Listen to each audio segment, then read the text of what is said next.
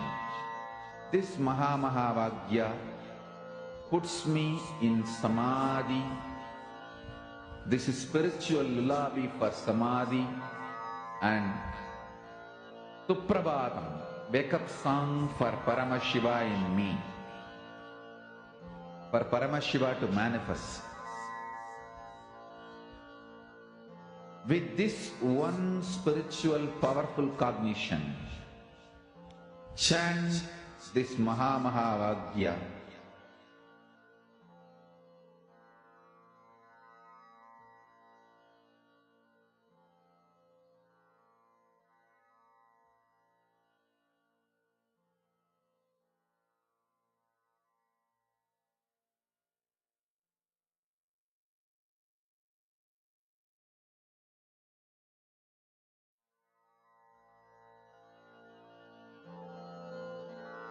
Mahamahavagya, spiritual lullaby for Samadhi.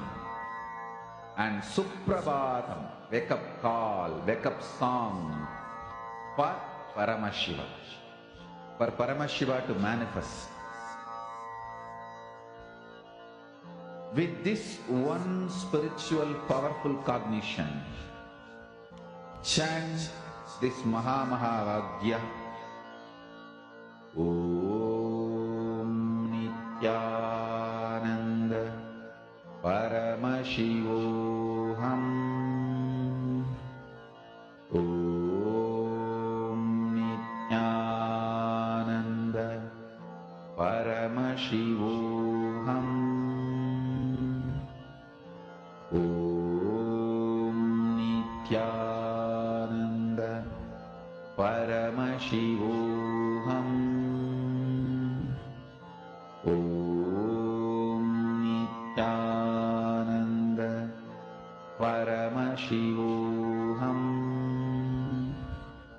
Om Nityananda Paramashivoham. Om Nityananda Paramashivoham. Om Nityananda Paramashivoham. Om Nityananda Paramashivoham. Om Nityananda Paramashivoham. Om Nityananda Paramashivoham. Om Nityananda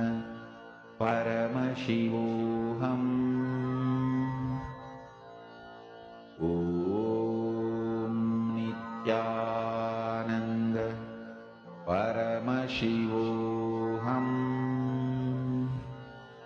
Om Nityananda Paramashivoham. Om Nityananda Paramashivoham. Om Nityananda Paramashivoham. Om Nityananda Paramashivoham. Om Nityananda Paramashivoham. Om Nityananda Paramashivoham. Om Nityananda Paramashivoham. Om Nityananda Paramashivoham. Om Nityananda Paramashivoham.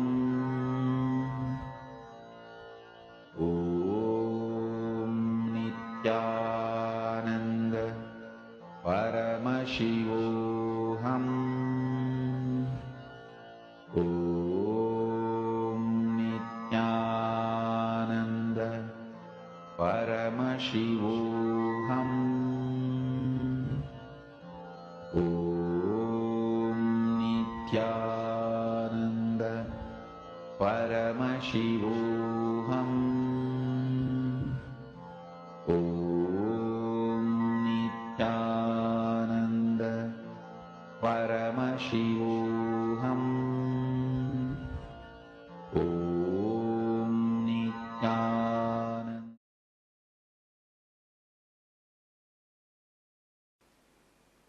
See, prana is the energy which your body absorbs while you are breathing. Please understand. Prana is the energy your body absorbs while you are breathing.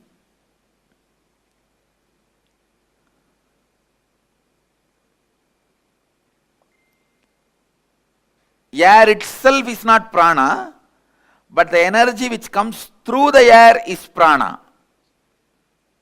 Air is like a vehicle. Air is like a vehicle. On a physiological level, prana refers to your circulatory and respiratory systems. See, prana does 5 things inside you. Inhalation, that's called prana. Vyana means the air which goes inside and stays in you. Third, udana, the air which goes inside and spreads all over the body. Samana, the air which leaves your body. Apana, the air which does cleaning process in your body. Actually, these 5 movements of air energy inside you, as totally called as pranic layer. Please listen. I'll repeat once more. The 5 breathing activity happens in you. Inhaling, holding, exhaling, spreading all over your body, and cleaning. These 5 put together is called pranic layer. And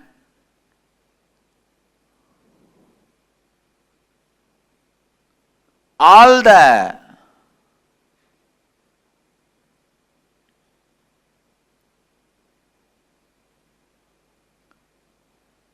energy which happens during the breathing process gives life to you. So please understand, prana is one of the important source of life. In this layer, all our desires are stored. Desire related patterns, desire related engrams, desire related samskaras are stored in this layer. Please listen. Listen carefully.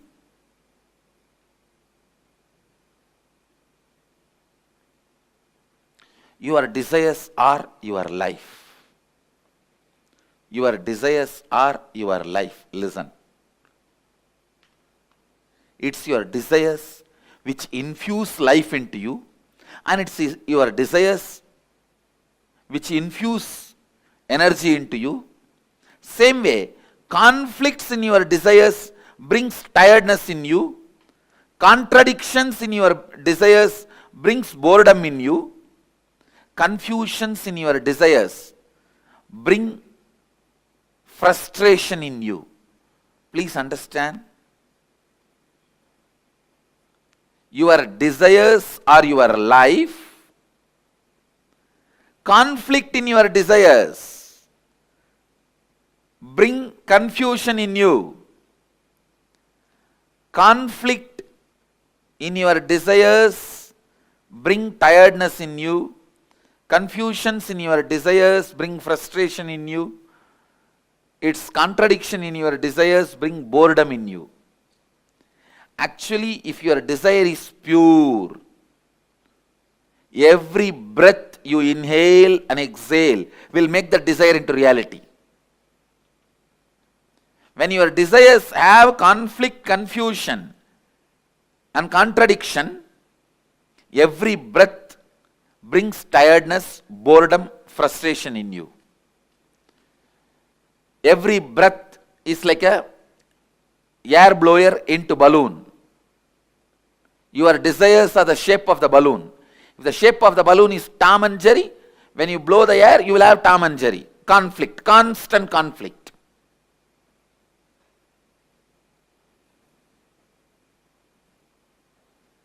If the shape of the balloon is just round, when you blow the air into that balloon, you will have a round balloon. The shape of the balloon is tall.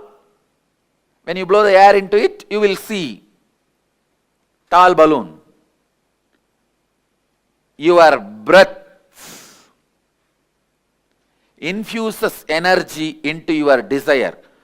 So the one and only thing you need to do in your life is not giving up desire, but removing the conflicts, confusions, contradictions in your desires. Please understand, renunciation is not giving up your desires, it is giving up conflicts, contradictions, confusions in your desire. Now, again, awakening your Kundalini Shakti, infusing into your pranamaya, breathing layer, will make you get out of these conflicting, confusing, contradicting patterns. Please understand, whenever you become powerless in front of a desire, that becomes conflict, that becomes confusing, that becomes complicating. Listen carefully.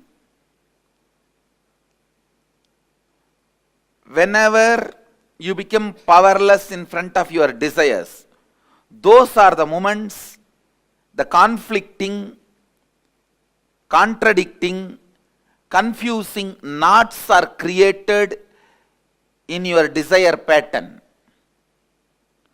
So naturally those knots does not allow the fulfillment or completion of your desires. Now, one, by understanding and completing, second, by awakening your Kundalini Shakti. In both ways, I'll help you to overcome these complications, conflicts and confusions. This Kriya we are going to do, the process we are going to do now, is a very powerful process to awaken your Kundalini and your pranic layer, so that you can be free from all this conflict, confusion, complications of your desires. So listen, the first step. Listen to the first step. Inhale as slowly as possible. Hold as long as possible. Exhale as slowly as possible. Hold your lungs empty as long as possible. Listen. Inhale as slowly as possible, comfortably. Hold as long as possible, comfortably. Exhale as slowly as possible, comfortably. Keep your lungs empty as long as possible, comfortably. If you already have high blood pressure, any problem in the lungs, any heart disorders, any other serious illness, please do not do this kriya. Others, do it very sincerely, as much as you are comfortable. Let's start the process. During the process, you should be standing. Please stand up. 3 feet gap between both the legs. Put your legs wide apart. Inhale and exhale. As slowly as possible and as deeply as possible. Please tie the ribbon. Please close your eyes and tie the ribbon. Inhale.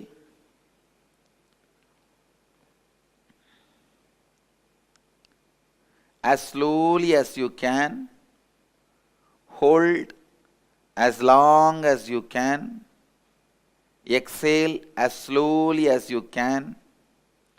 Hold the lungs empty as long as you can. Again start inhaling as slowly as you can. Please start. Continue again. After a few minutes of break, the same breathing process. Others, please continue as slowly as possible, as comfortably as possible.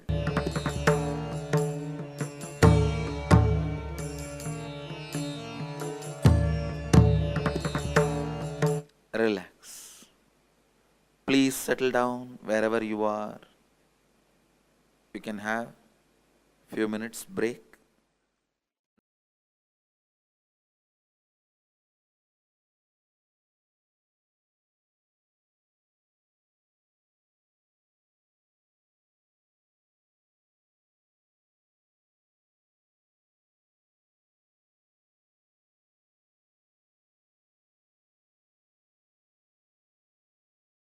Om Nityananda Paramashivoham.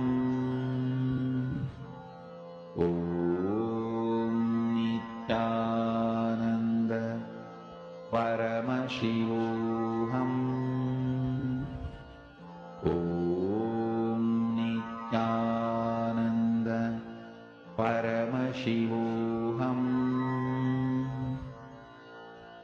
Om Nityananda Paramashivoham. Om Nityananda Paramashivoham. Om Nityananda Paramashivoham. Om Nityananda Paramashivoham. Om Nityananda Paramashivoham. Om Nityananda Paramashivoham. Om Nityananda Paramashivoham. Om Nityananda Paramashivoham. Om Nityananda Paramashivoham. Om Nityananda Paramashivoham. Om Nityananda Paramashivoham. Om Nityananda Paramashivoham. Om Nityananda Paramashivoham. Om Nityananda Paramashivoham. Om Nityananda Paramashivoham. Om Nityananda Paramashivoham. Om Nityananda Paramashivoham. Om Nityananda Paramashivoham. Om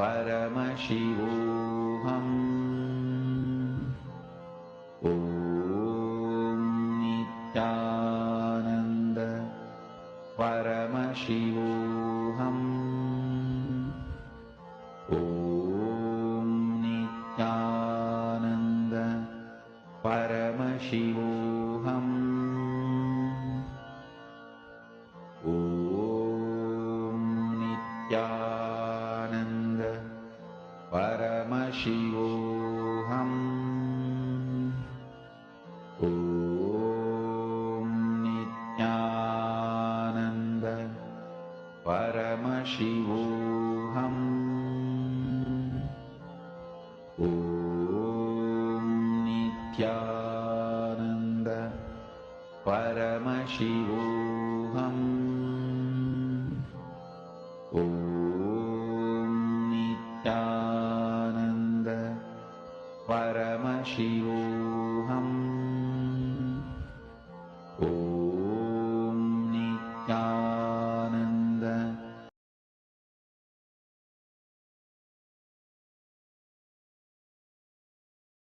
What is wealth? Knowing the knack of how you have to be useful to society and enrich it so that they enrich you. That's all. That's all is money.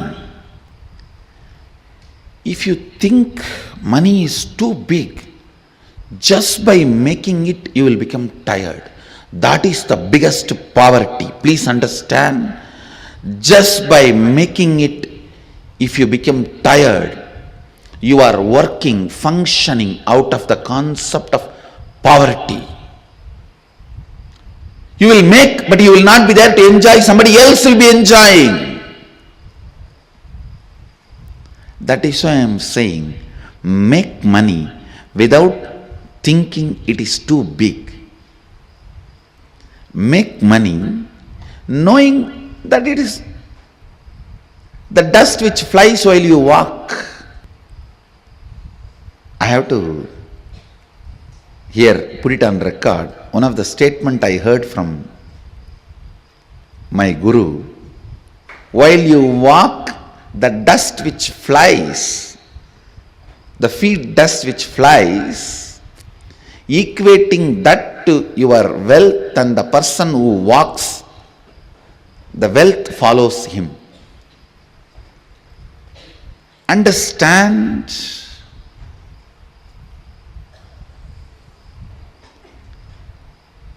the powerfulness you demonstrate, the powerfulness you carry in your thinking, in your feeling, in your words, in your action. The side effect of it is wealth. The side effect of it is wealth. The moment you think wealth is important, you will become tired by achieving it. Becoming tired by achieving it means you will feel cheated. Please understand, you will feel cheated. Understand, always be clear.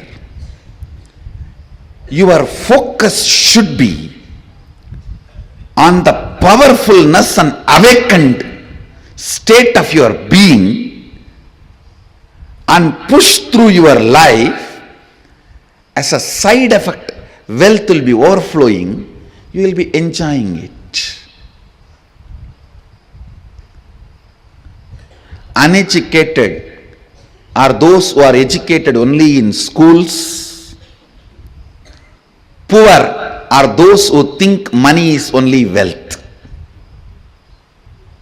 Poor are those who think money is the only wealth.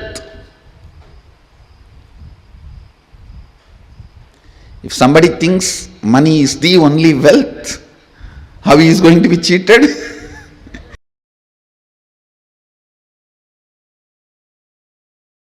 Wealth, creation and sustenance.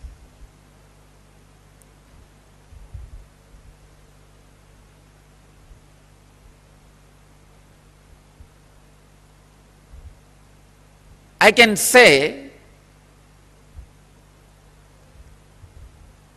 life can be equated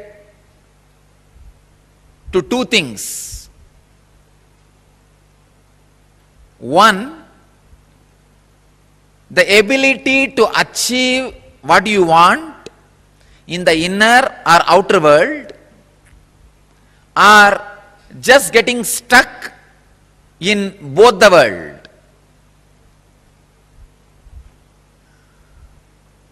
These are the only two equations. As on now, at least people who are sitting in front of me, I can say very clearly, there is nobody who doesn't want wealth.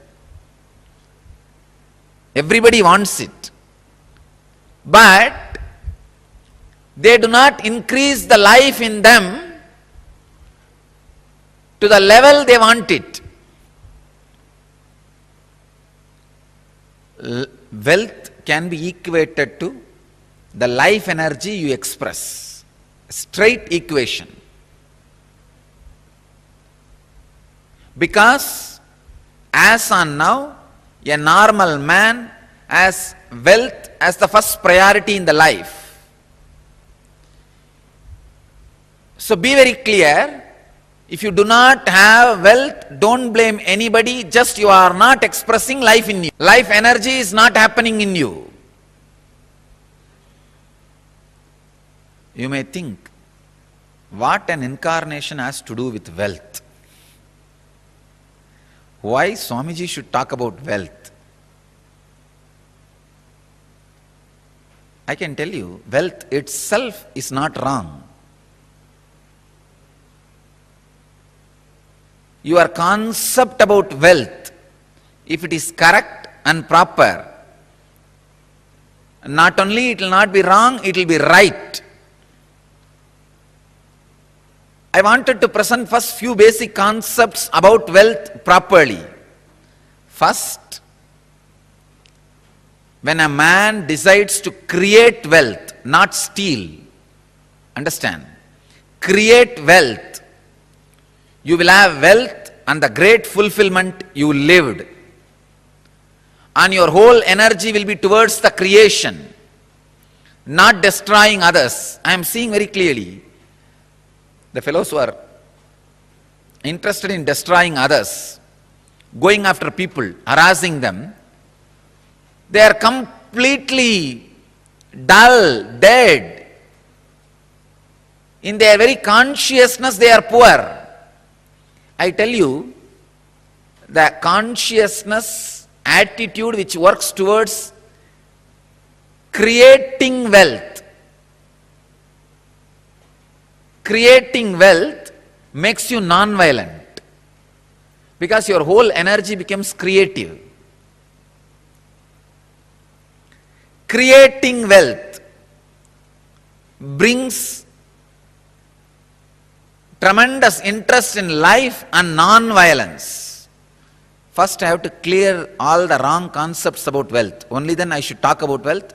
Otherwise you will not be able to grasp why an incarnation, a Paramahamsa should talk about wealth, why a sannyasi should talk about wealth.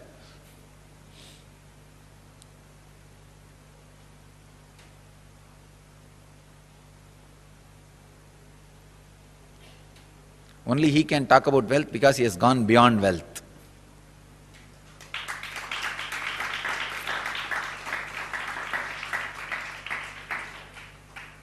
He cannot be made wealthy by wealth. Only a man who cannot be made wealthy by wealth has a right to talk all the secrets about wealth.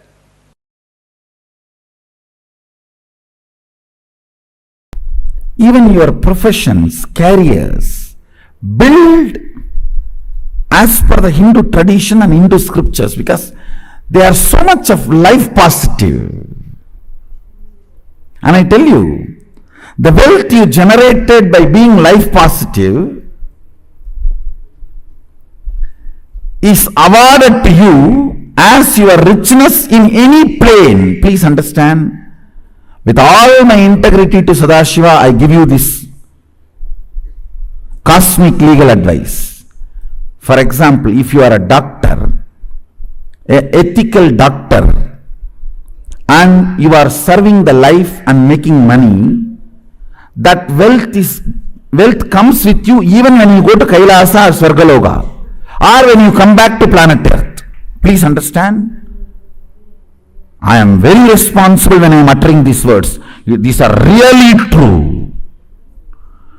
But if you kill somebody, murder, sell alcohol, or sell meat and make money, not only that wealth will not come with you when you move to different planes, that sin and the torture and the suffering follows you wherever you go.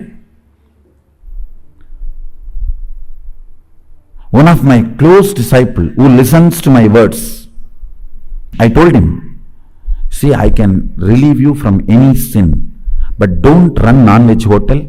Even I will not be able to help you handle when you leave the body. He listened and left it. Left the non-veg hotel. That was his profession, his bread and butter. But he said, Swamiji, you said, that's all, no more. He just shut it down. Contribute. For example, if you are running a software company and making money, it's a contribution. It's good for you. Contribute and make money. If you are selling a house, doing real estate, it's good for you. It's a contribution. In that, making profit is not wrong. But fundamentally, it should be contributing to humanity. Never do this meat, alcohol, that kind of business which is harming the beings. Same way, tobacco. Never, never, never do that. Tobacco, alcohol, and any of the violence related, like killing animals, or even the violence based silk, the silk which need to be produced by killing the silkworm. No,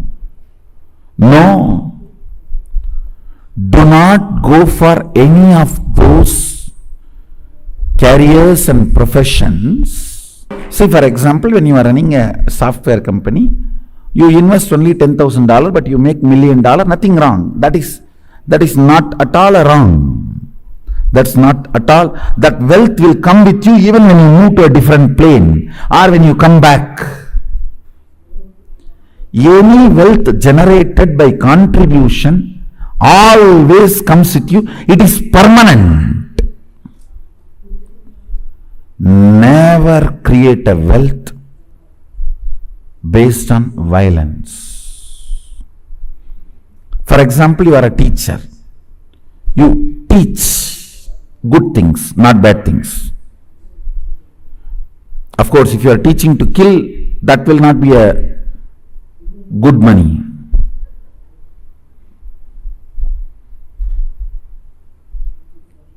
If you are teaching people to contribute and generate wealth, that will come forever with you.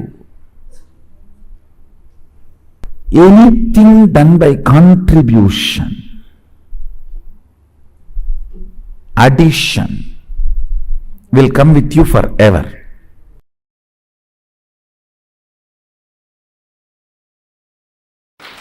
See, money is simply extension of your understanding about you, your strength on you, your strong belief on you. I am not talking something impractical, please understand. No, I am not talking anything mystical or impractical. Whatever I am talking is a formula. It is not just miracle happens only in my life. It is a formula which can happen in every one of your life.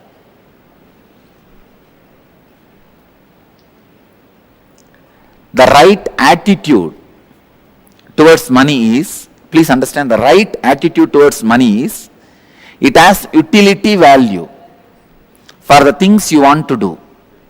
Neither suffer with the feeling I don't have enough, nor be overloaded and develop arrogance or ego or influenced by having it.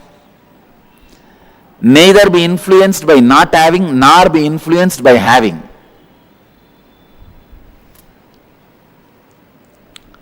It is such an awareness game.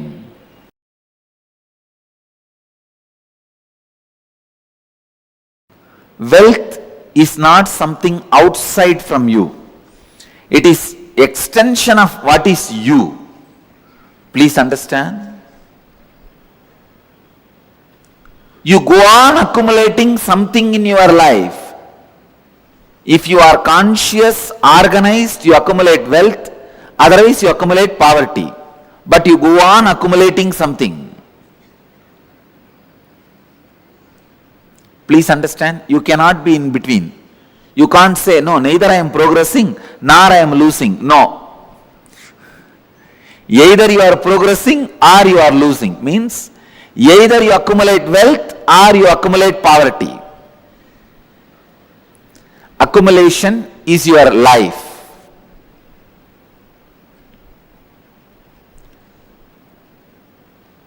Wealth is not something outside you, it is extension of you. What you feel about life, what you feel about you, all these ideas only decide whether wealth is going to be around you or not. People usually ask me, why is Swami teaching about wealth to us? Who else you think should teach? Only a Swami can teach. I tell you, because your concepts about you plays a major role whether you are going to have wealth or not. If you are not attracting wealth around you, if you are living in a consciousness not enough, there is something seriously wrong with your being. Work on that first. Work on that first. Please understand. Work on that first. Altering the understandings you have about wealth is a very important thing you need for creating and celebrating wealth. Please understand, grabbing is completely wrong. I am not teaching grabbing. I am teaching creating, to keep the public attention diverted. I am not asking you to become grabbers. No. Creators are totally different from grabbers. Here I am asking you to become a creator.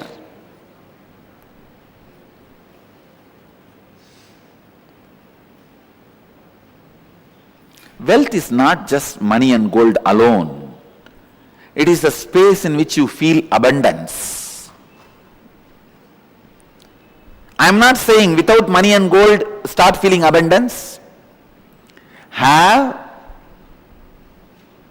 enough and have the space enough, both. Have enough, have the space enough, have both.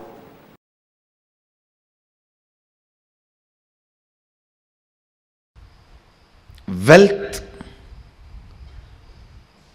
money, abundance, even though all these words look like they are same or synonymous, it is not. Please understand, money is directly controlled, manipulated by few people who keep that concept alive. When brilliantly, intelligently, few people play with your greed and sell you some concepts and make you work for those ideas, that is money. Money is not abundance. I am not saying for abundance money is not required, but I am saying money itself is not abundance. Please understand. Abundance is overflowing ecstasy, confidence in you that you can exist, your existence is joyful, blissful for you and the people around you. Please understand. It may be looking very mystical. I'll explain step by step. But today I wanted to give you the last word on abundance. No beating around the bush. Last word on abundance. Listen. Even that word has nice meaning. Abundance. Bund means bank. Abund means without bank. Dance. Jumping without a bank. Jumping without a bund. Abundance. See, a overflowing excitement, intensity about your existence is wealth. Understand? Overflowing abundance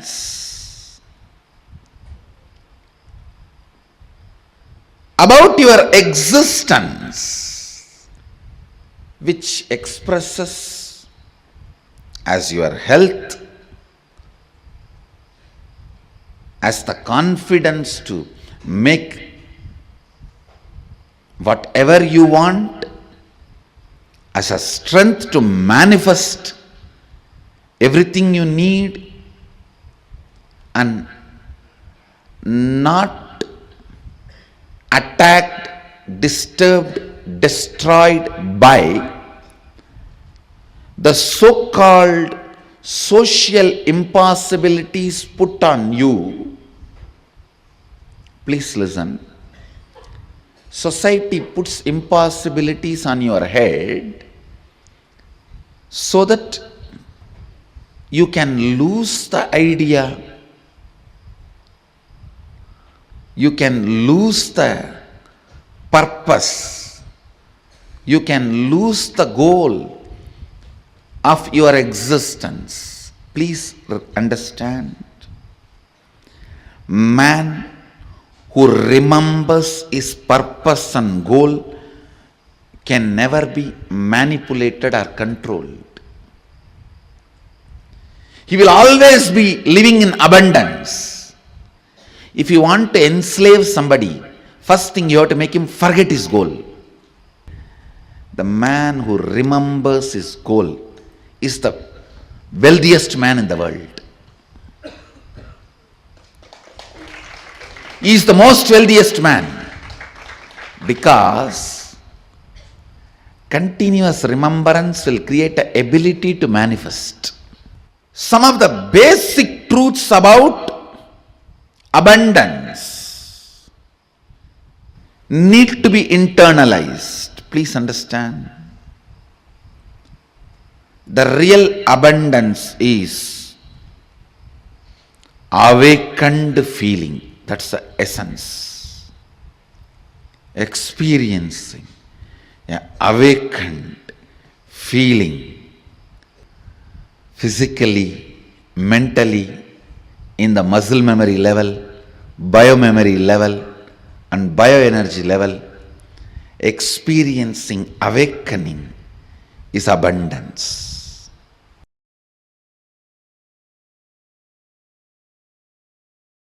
The idea, the concept with which the wealth is generated, you have been asked to work, is wrong. Doubt that. How you feel. Actually, this was told to me by my guru. If you feel every rupee added to you makes you more rich, you should feel much more richer by every long breath added to you. Every long breath, the energy it awakens in you,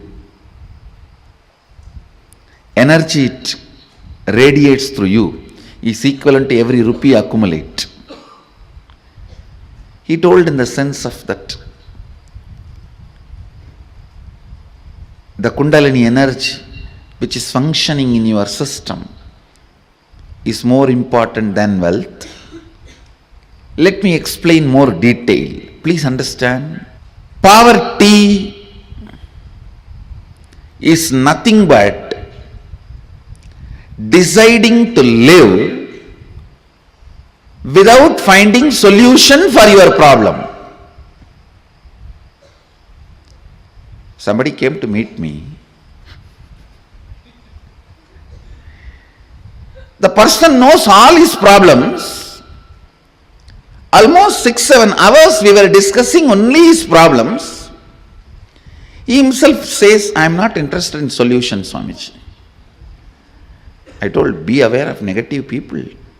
They will find a solution for they will find a problem for every solution. See, if you go to a positive person, he will find solution for every problem. If you talk to negative people, they will find a problem for every solution. And still, after talking to negative people for hours, if you are not drained, you are an incarnation. Poverty means knowing your problem, does not want to solve it. Richness means constantly being alive. Please understand, being alive is enough. You will not tolerate the existence of conflict and confusion and dilemma. All I am requesting you to get out of poverty is just increase the number of your waking hours. Nothing else. Reduce the tiredness and boredom. The time you worship Nidra Devi Puja, reduce that time, that's all. Increase the number of waking hours, I tell you, because by your nature you cannot survive with dilemma and conflict. You will start finding solution. You will push yourself towards the solution. You won't keep quiet. The meekness, weakness in thinking through about your existential problems is poverty. Listen, meekness and weakness about thinking through in your existential problems is poverty.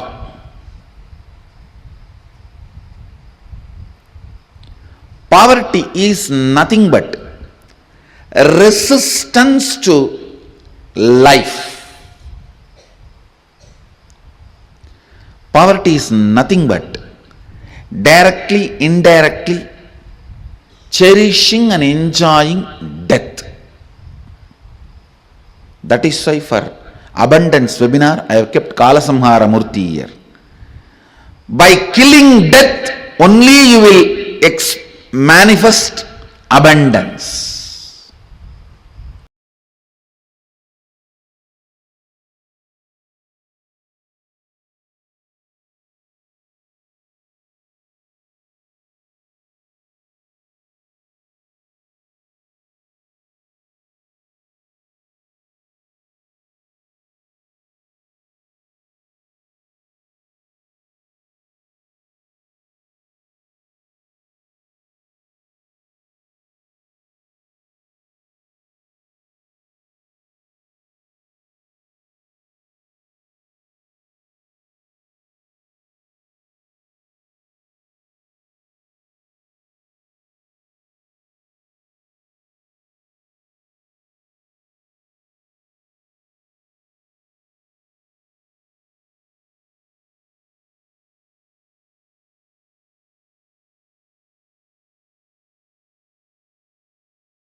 Wealth as per Hinduism.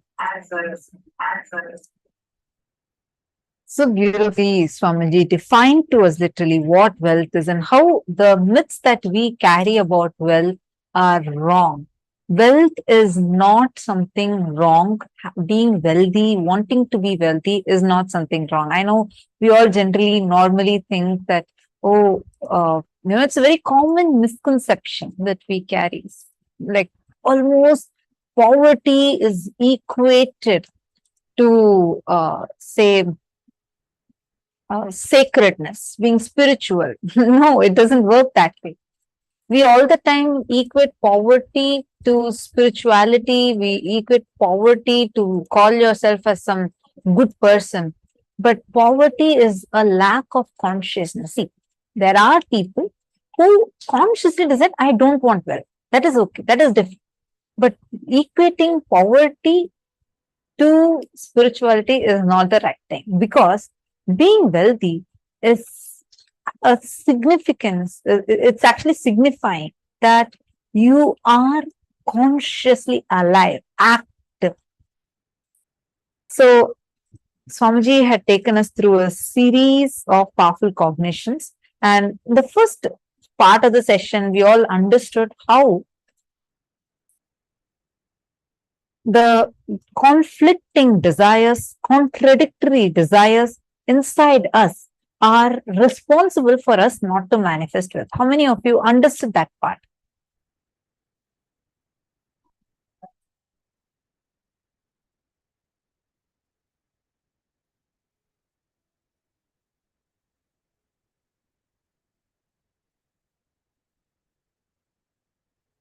Yes, yes. Okay, great. So now we are going to understand this step by step. Ankita, is Anisha also there with you? Actually, this concept would also help. I only see you. Okay, I see both of you now. Great. Yeah. Anisha, I think you could be a little more visible. That way I'd be able to see you. Sorry, I couldn't see you earlier. See, actually, you both also would be able to understand this in a very, very, very powerful way, because generally we all always have these misconceptions about wealth, which is stopping us from manifesting wealth and abundance in our lives. It's not just wealth as equal to money. Wealth equate, see, money is also part of wealth, but money alone is not wealth. What we consider as wealth, sometimes it's people around, sometimes it's the kind of things, cognitions that people hold about us. Like this, the definitions might vary. First, how many of you understood the ideas, misconceptions you're carrying about wealth? For example, wealthy people are arrogant people. Wealth is just too much of a headache. How many of you see, we buy these ideas from movies? We see always these, that we are villain, especially South Indian movies. If you had seen, you definitely know what I'm talking about. The villains would be portrayed as like most like a very rich person, and they'd be very arrogant, and they would be the type of person who's planning, scheming, and attacking, whatnot. Subconsciously, we started thinking, many people started holding wealthy people are very arrogant people. Wealth brings arrogance with it. Getting it? How many of you have such cognitions inside?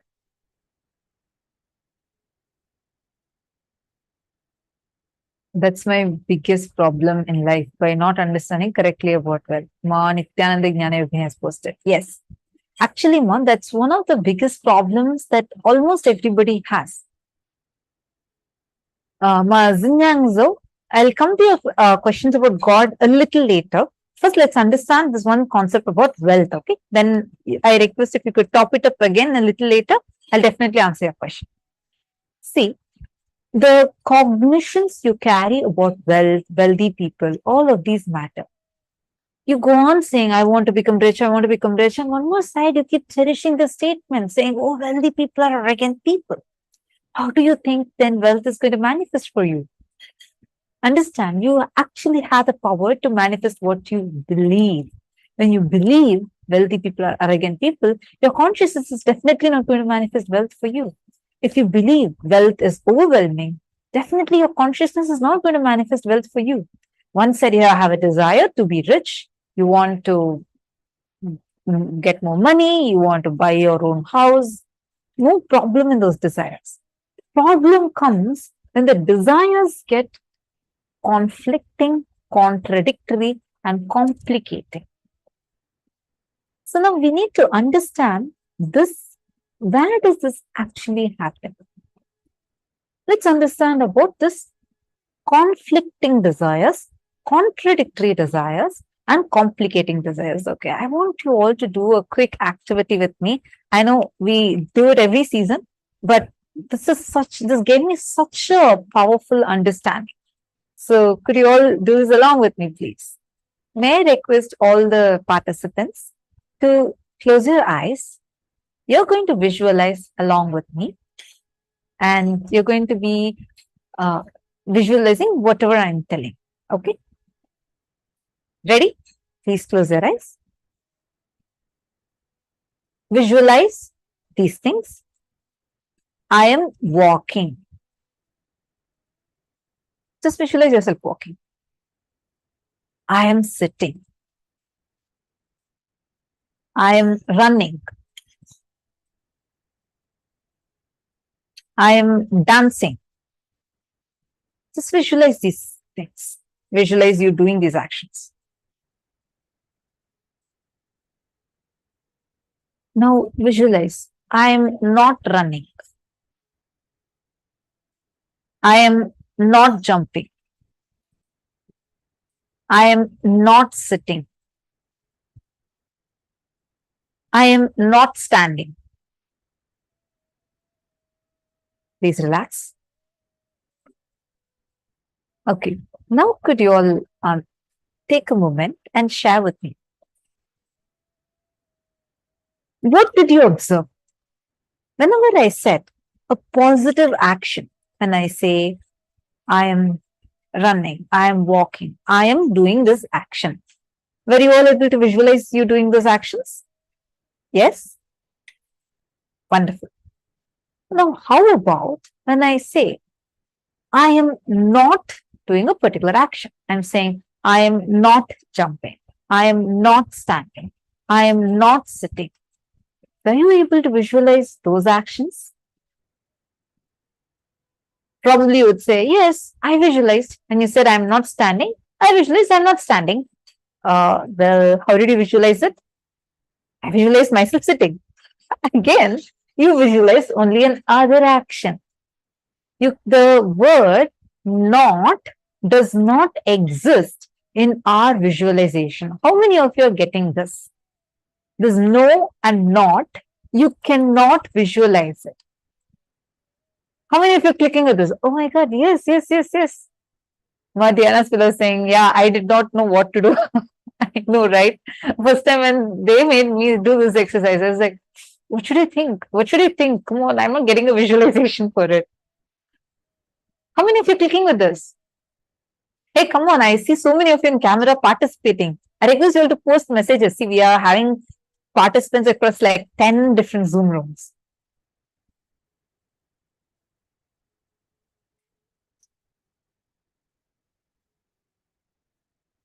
Okay. Yes, clicking. So I visualize other actions. Yes, Ma, when you said negative action, I visualize the opposite action. Exactly. Here comes the point. We go on saying, I am not poor, I am not going to be poor, I don't want poverty, and visualize, and think, aspire that you will become rich. You are empowering poverty when you keep saying, I don't want poverty. Your mind, your brain does not cognize the word no. When you say, I am not wanting to be poor, I do not want poverty, you visualize poverty. It's not just visualization alone. It is what connects inside of you. Your consciousness goes on empowering poverty, poverty, tatastu, tatastu, tatastu, so be it, so be it. And you manifest poverty as reality, and then you have a complaint. God is sitting somewhere and conspiring against me and making me so poor. Who's conspiring against who? We are doing it to ourselves by going on cherishing the type of thought current called as the contradictory thought current. In the same sentence, you have desires that are contradicting each other. Simple example. I want to get rid of this headache. That sentence will never get you rid of headache, because every time you say that sentence, you're empowering your headache. One side you are desiring to be healthy. One more side you're desiring headache. How will that healing happen? How many of you are understanding this? See, this is an important subject, because today the wealth manifestation, if you click with this, any desire you have, it can become a reality. How many of you are understanding this example? We go on thinking, saying that I want to become healthy. I want to get rid of the headache. I want to get rid of my poverty. I want to get rid of my loans. Do you think now, with the exercise that all of you just did, can you all tell me, by me constantly saying, I want to get rid of my loans, I somehow want to get rid of my loans, what will I manifest? Will I be able to actually get rid of my loans? Or what is the reality I'm going to manifest?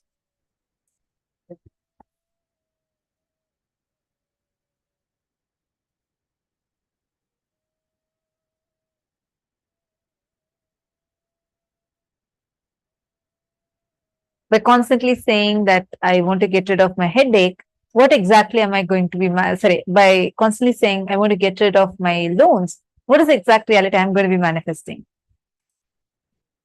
Please take a moment and post.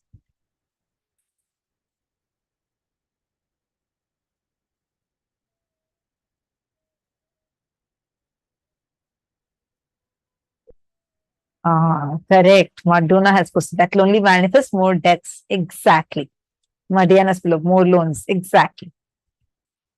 You all got it right. See, you constantly cherishing two opposite desires in the same desires, meaning they're contradicting each other. These type of desires are called as contradictory desires.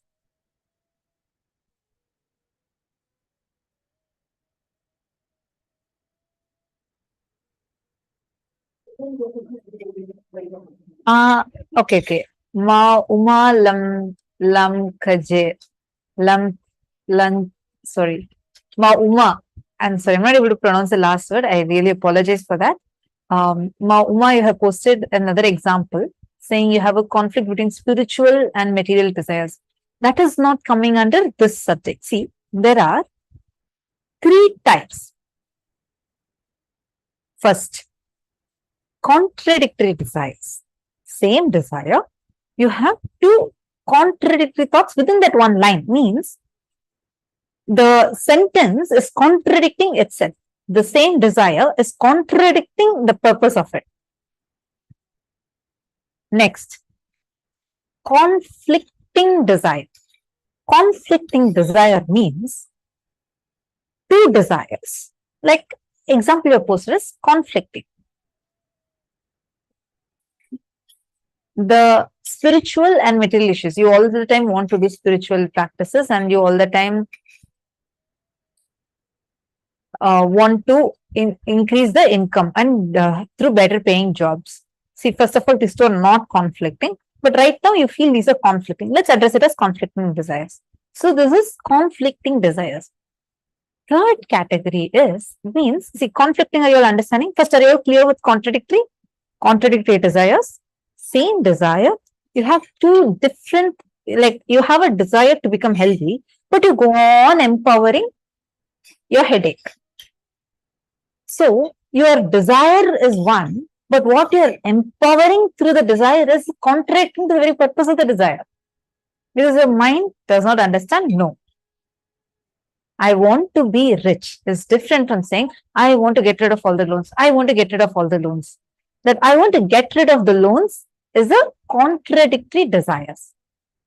Conflicting desire is night you decide, I got my new yoga clothes. I got a new yoga mat. I have all the equipments ready. I even got new gym equipments.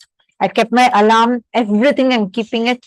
Tomorrow, see, I'm deciding that I'm going to become healthy, fit, and you prepare everything and tell yourself, I am going to do yoga tomorrow. I'm going to do a heavy workout tomorrow. Go to sleep. Tomorrow morning alarm goes off exactly in Brahma Muhurta time. And what happens inside you? One more desire just jumps off. That's this. I desire to sleep a little more. And that little more extends, and you miss yoga in the morning. Now, these two are conflicting desires. Once you want something, and one more time you want something else. How many of you are understanding this? At one morning, you feel all up and alive and say, come on, I'm going to achieve things today. Today is going to be a great day. I am visualizing by the end of this year, I should become my own boss. I have to be a CEO. I have to do this, this, this, this. You empower yourself with those thoughts. You plan your day with all that. By evening, you just come back from the office and you just say, hell with all these. Let me not deal with these things. I just don't want job. I don't care of any of this. Let me just go sit somewhere, just leave all this and run away. Just sit and relax and enjoy. Once you're aspiring to take on more work and become a totally active person, all want to be the CEO doing so many things. By evening, you just want vacation. How many of you are catching this? Two different desires, but are conflicting with each other. It's called as conflicting desires. How many of you are getting this? Come on, all of you, please post in the chat if you are able to understand.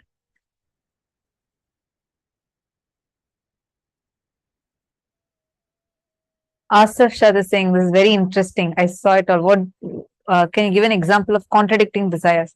Asif, are you understanding what is contradictory now? I saw your message late. I gave an example. Were you able to understand now? Please let me know if you understand. Okay, thanks. Great. Vanahastanandaya. Great. So now, let's all work together on understanding the next time. Complicating desires. Complicating desires means you want something,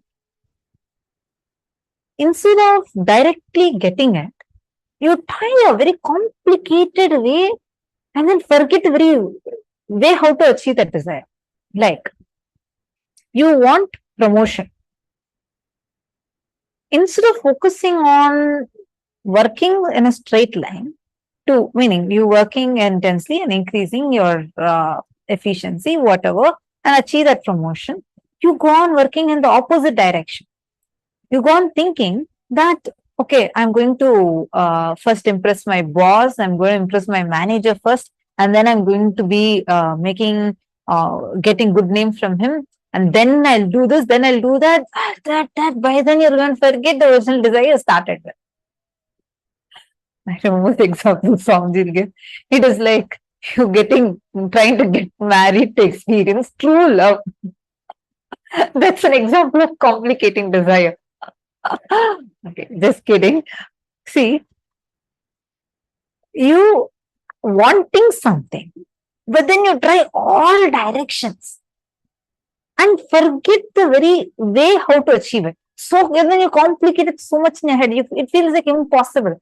Did you even try it? No. You want to become wealthy. So you're trying to now build good relationships with people. Not even with the thing clearly, okay, this step 1, step 2, step 3, then I'm going to become wealthy. No. You want something, but you're working in a completely different direction. Ma Vimala has posted, we need to learn more positive words to actually, I feel really blessed being grown up in Gurukul because our language is like that. We do not use the words no, not, all of these. These are called as negative words. We use only avoid. Like, for example, if I'm in Gurukul, like let's say I'm conducting the program, like normally how we talk would be Tatsupriya avoids wanting this. Not that I will not say I do not want this. Actually, we talk, that's actually called a Sat Bhasha. That's exactly what we all learn in Gurukul, and that's how we talk. We say zero, avoid wanting. It's a, you'll feel funny, like, oh, what's there in just changing few words? The power it has. It even has the ability where you'll be able to even heal yourself. Prema Karni is posting lol with the marriage and love. Actually, that example is how I understood. Samjil explained this, saying this is an example for complicating desires. With this example, I understood what complicating desires mean.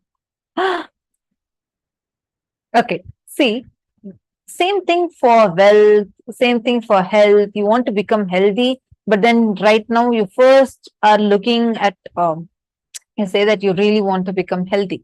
You go on visualizing and saying, I really want to do all these things. Then you just are right now working on you going to your friend's house. Like it's like not a straight thing. You think first I'll go be with my friend, then I'll inspire her, then I'll go to gym along with her. But that then never happens. You are, instead of doing this, you try to come all the way around and try to touch your nose. It's sometimes never going to happen. And you complicate it and you feel like almost impossible. How many of you understand complicating desires?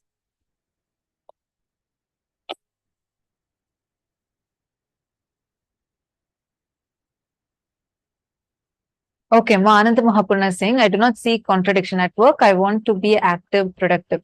When my work is over, I want to do something to relax. It's okay or no. Okay, I'll explain this again. See, first thing is contradictory desires. Contradictory means I have a desire. In the desire, let me say, I don't want to be poor. I don't want to have loans. But when I'm actually thinking I don't want to have loans, I'm only empowering loans more and more. So my very desire is contradicting with itself and wrongly empowering something that I don't want. That is called as contradictory. Clear? Next, conflicting desires. Conflicting desires means in the morning you say, I want to bring everything. See, relaxing is not wrong, but many times you come back from work and say that just hell with all these. Who wants the life like this? I don't want to live a life like this. Just get rid of all of these things and I'll go sit somewhere in remote Himalayan caves and meditate. I heard this so many times from many people say things like this. I just want vacation. I can't handle work. Let me just have vacation from this. I just don't want it. It's not from the context of just relaxing, but more from a desire to just be without any of this tension. So there is one side you want something, another side you want something else, which two are contradicting. It's like, I'll give a simpler one. Health. You want to be healthy and you want to eat junk food. This is called as conflicting desires. You're understanding? There's a conflict between your two desires. Are you understanding, Mananda Mahapurna? Third, complicating desires means you want to achieve something, but you don't even approach it straight. You go all directions. By that time you go through all directions, you forget the very reason why you started. You want to go originally, go to a shop and buy a packet of milk and come. But then you go there, you go to the road, you suddenly meet up with your friend, then your friend is talking about some clothes she's going to buy. You go with her, then spend all your money there, and then forget the very reason why you even started from it. This is complicating desires. Ma Vimala is asking, is the sentence I do not want loans contradictory because of the word loan in it?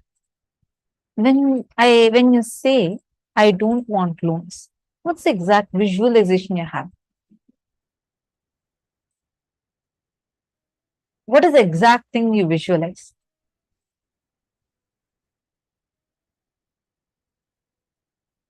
You visualize loans, you struggling with loans, something to do to empower that loans more and more. Then it is a contradicting desire because that is what you are. It's actually creating an opposite effect of what you originally want. Okay. Glad that all of you are understanding. Would be really lovely to have more of your participation. All the participants, I request all of you to intensely participate. See, wealth is not something outside you. It is an extension of you. Understand, listen. What you feel about life, what you feel about you, all these ideas decide whether wealth is going to be around you or not. In Brihadaranyaka Upanishad, sage Yajnavalkya says, Nava are vittasya kamaya vittam priyam bhavatyatmanastu kamaya vittam priyam bhavati. Verily, for the sake of wealth, my dear, is wealth love, but it is love for the sake for the self, where the very reason you approach wealth should be from the context of you wanting to be active in life, not from the context to earn wealth. We all usually approach wealth from the context of earning wealth. Like you say, you want to go on earning wealth. Earning wealth for what? You want to enjoy it. It's like you go on spending your health and try to earn wealth, thinking one day you'll enjoy it. But by the time you get retired, you start giving that wealth back to trying to get your health back, and you never actually get to enjoy wealth. Working is not wrong. Earning money is not wrong. The context is the thing that matters.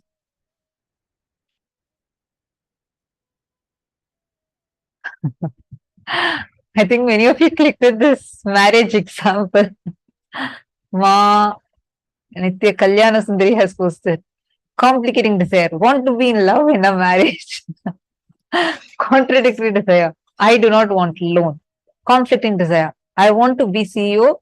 And then again, saying in the later saying, just hell with all this. I need vacation now. Exactly. You're right. Priyatna Surkin is asking, so we can figure out if we are holding right visualization or not by constantly checking within what response we get from a visualization. Okay. First, let's address the words itself now. A simple example is, instead of saying, I want to get rid of these loans, if you just say, let me be wealthy with abundance, just the change of those words will create such a positivity in you. Try now. Try closing your eyes and telling, I want to get rid of all my loans. See what's happening in your space. Now try, I want to become extremely wealthy with so much abundance, which makes you feel more expanded.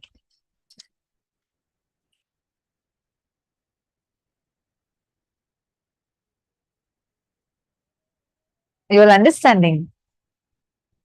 How many of you are getting this? See, now just by you changing, saying that, okay, by constantly saying, I am rich, I am rich, I am rich, it's not that immediately you'll become wealthy, because you're also going to have a self doubt. But your desire, you can definitely rephrase. Meaning, you can, it's not just the thing of rephrasing, it is you creating a new desire to replace this. Where instead of saying, I want to get rid of loans as your desire, otherwise your focus will be trying to get, it's not just what you visualize. Understand, visualization is one level, that's all. Even the direction towards what you're working. If you go on saying, I want to get rid of these loans, somehow I just want to get rid of these loans, you will work only for that. But when you say, I want to become rich, wealthy, you will start working in a direction which will make you more rich and wealthy. As a side effect, these loans will go. How many of you are getting this? That's it, Mohini Lata. Just by saying that I am rich, I am rich, I am rich, we will not become rich. Understand? This is not just about positive thinking. It is much deeper. Positive thinking works in a superficial level. But what we are working on right now is addressing the very contradictory desire itself. When you say you want to get rid of loans and work in the direction of getting rid of loans, you are working with the negativity only inside you. You know why? Because you are contradicting the very purpose of what you are desiring. You are desiring to be extremely wealthy, like you want to be wealthy. The way, however, you want to visualize, you want to be wealthy. But then there's another part in you which says, I just want to get rid of these loans. Then you'll only try to work as per that, and more you'll keep on removing your loans, and more it will keep manifesting in your life. So first change, you're going to identify where are these contradicting, conflicting, and complicating desires.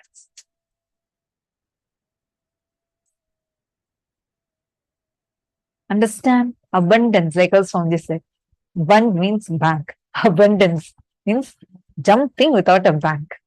Overflowing excitement, intensity about your existence, which expresses as your health, as confidence to make whatever you want, as a strength to manifest everything you need and not feel attacked, disturbed, destroyed by the so-called social impossibilities put on you, is abundance. Exactly like how Swamiji is literally living it. You'll never see the external circumstances ever having the ability to be able to stop Swamiji.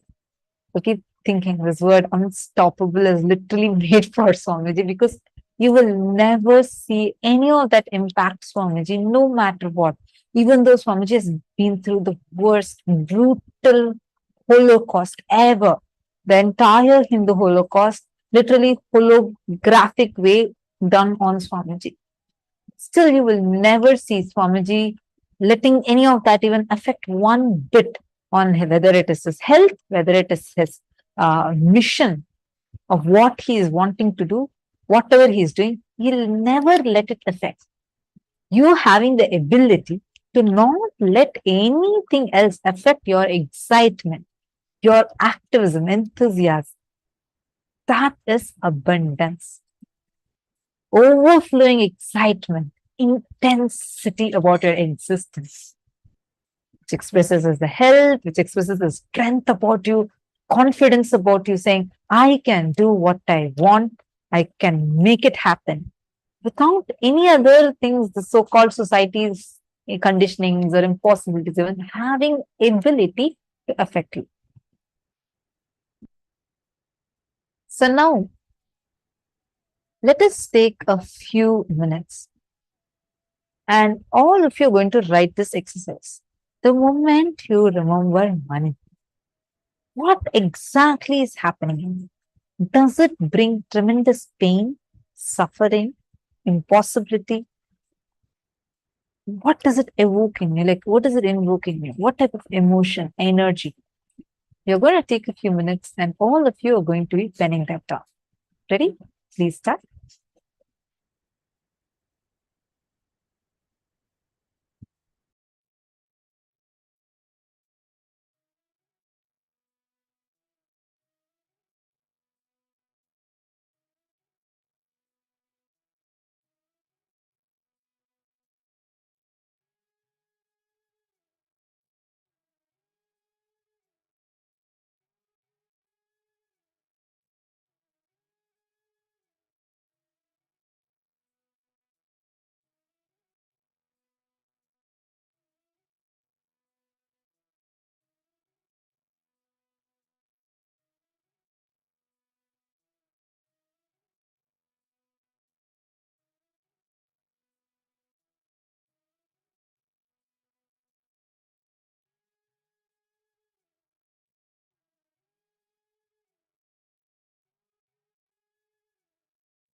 Hope you have written down.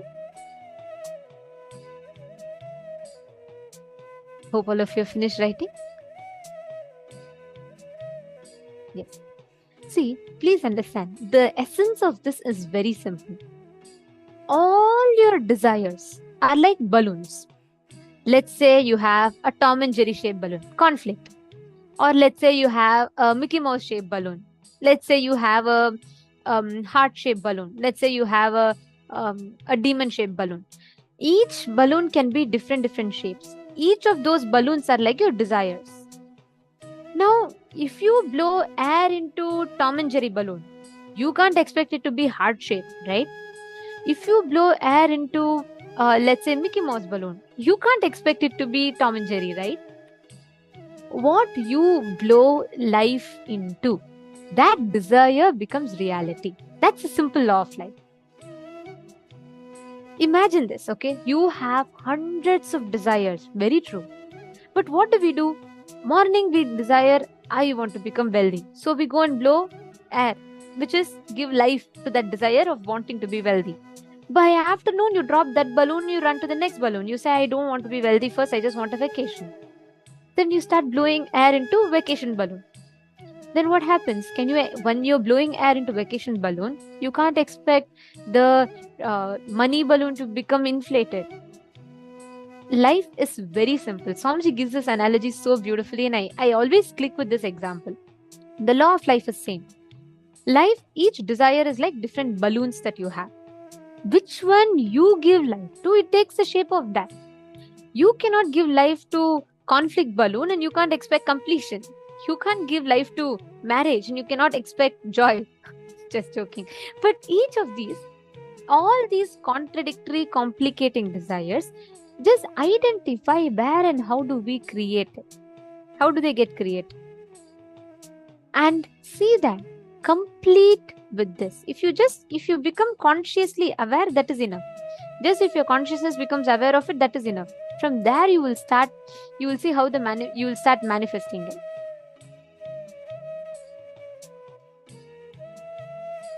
Now, take a few minutes and all of you please write these 3 steps. Write down all the desires you have related to money in all 3 forms: earning, spending, and saving. And for each of these desires, identify if you have any conflicts, contradictions, or complications. And then make a list of conflict-free, contradiction-free, complications-free desires and make it everything, especially in the aspect of wealth, in the aspect of earning, saving, and spending. Please start now.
Hope all of you have finished writing. Now, we're going to be entering to the next part of this session, where we will be learning about how we can complete with the restricting wealth patterns in us.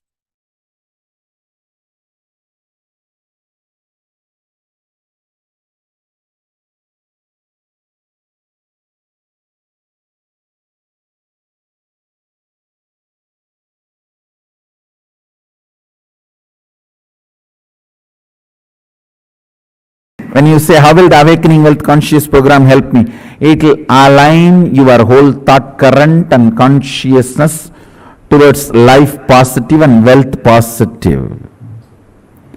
Now you may be operating from the cognitions of wealth negative. So once your cognitions are aligned, please understand, whether you work or not, even your breathing gives life to your cognition. That is why don't go near bad people. Even if you breathe their air, it is bad for you. They will somehow put the negativity in you. Your whole cognition will be tuned towards wealth positive, life positive. Naturally, you will manifest that in your life.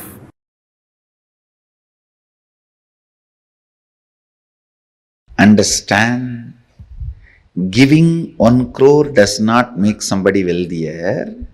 Somebody who feels wealthy gives 1 crore.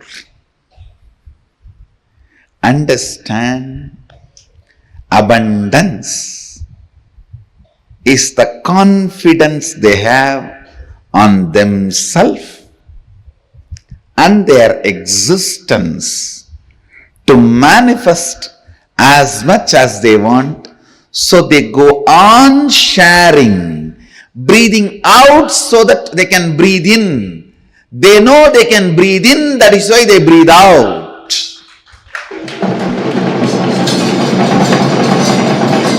If you are doubting, will I be able to breathe in and hold the breath inside, you will be dead. They breathe out because they know they can breathe in. They share because they know they can generate. They share because they know they can create.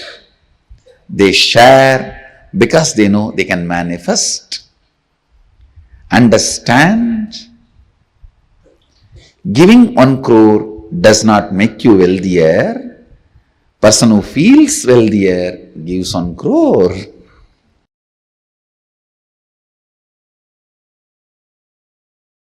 Many of your desires, your movements, your actions, you complicate. Because you have a prejudice, it cannot be solved. All of you understand? How you relate with yourself. Conflicting, contradicting, complicating the desires.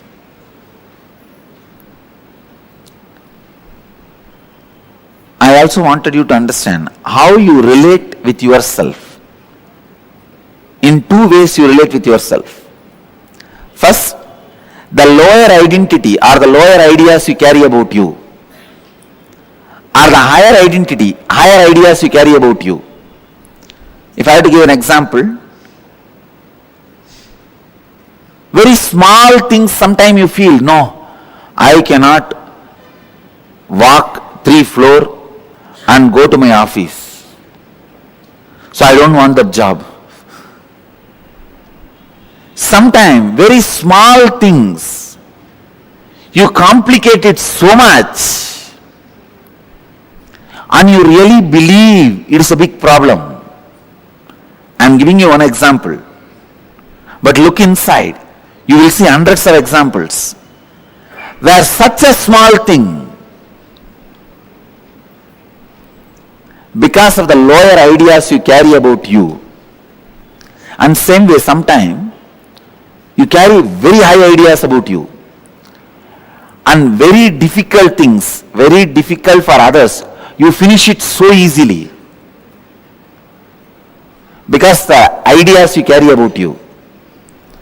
Now first I want you to work.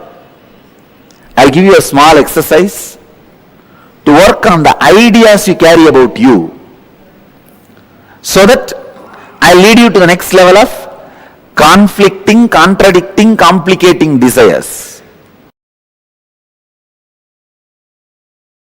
You felt very low and unhappy. Describe the incident and write down the experience you had about yourself. Contemplate and write down the lowest ideas you carry about you. I am not capable, I am not good enough, I am a failure, whatever you are carrying. Second, recollect the first incident in your life when you had the first idea about money. What were your first thoughts and engrams about money? Third, scan your whole life and identify if you had incidents in your life where you are left incomplete in aspect of money. Means feeling unfulfilled because of money. Write down the wounds that got created in you and in your relationships because of money. Answer these three questions. I will make you understand conflicting, contradicting, complicating desires, and how the higher identity, lower identity you carry. It is almost like a bypass surgery. Please, I will give you the example. When I say write down any wounds that got created in you in your relationship because of money, somebody asked you money, you did not give, and the relationship is broken. Or you gave money to somebody and they did not return it, the relationship is broken. Or you asked money, they did not give, and the relationship is broken. Mention all those, record all that. Then I will give you the deeper insights.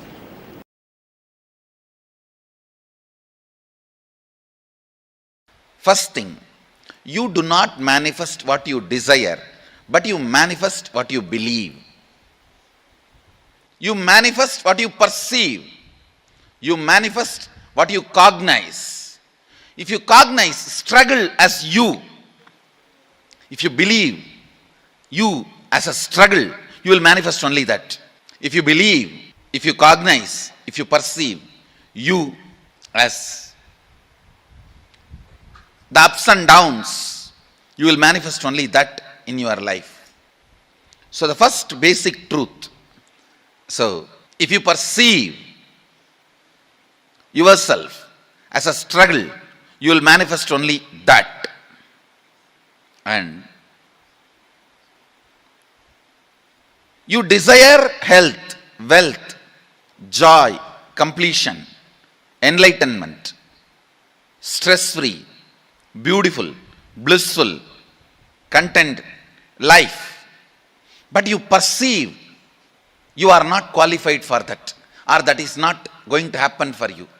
You are not capable of taking responsibility for that. Unfortunately, you manifest what you perceive, not what you desire. Unfortunately, you manifest what you believe, not what you desire. Now, this gap, struggle, is what I call incompletions, mental patterns.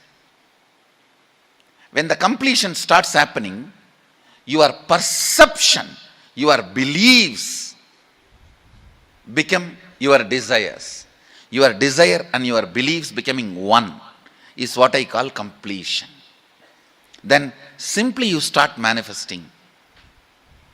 What do you want to manifest? Listen carefully. Whatever you want to be, enlightened, healthy, wealthy, whatever, the actual work you need to do is on your fears. Actual work you need to do is on your fears. you are working on many wrong things. You think you need to work on your desires. You think you need to work on your energy. You think you need to work on your activism. You need to work on your intelligence. No, I am telling you, intelligence is not information. It is ability to handle information.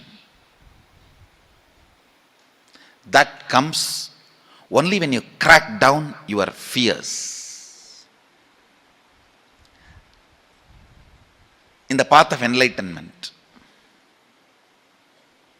if fear is a wall, desire is just a small rope hanging between two poles. Guilt may be a small one thani bush in one corner, which you may not even need to attend. Many things which you may not even need to face, you go on wasting your time on it, working on it. Actually, what you need to face, you need to crack down on your fear. That is the most important wall you need to break. Even here, the secrets of attracting wealth, the most important thing you need to break is your fear. You need to crack is your fear. It's for the courageous. Actually, I see, from my own experience, I tell you, wealth worships the feet of courageous people.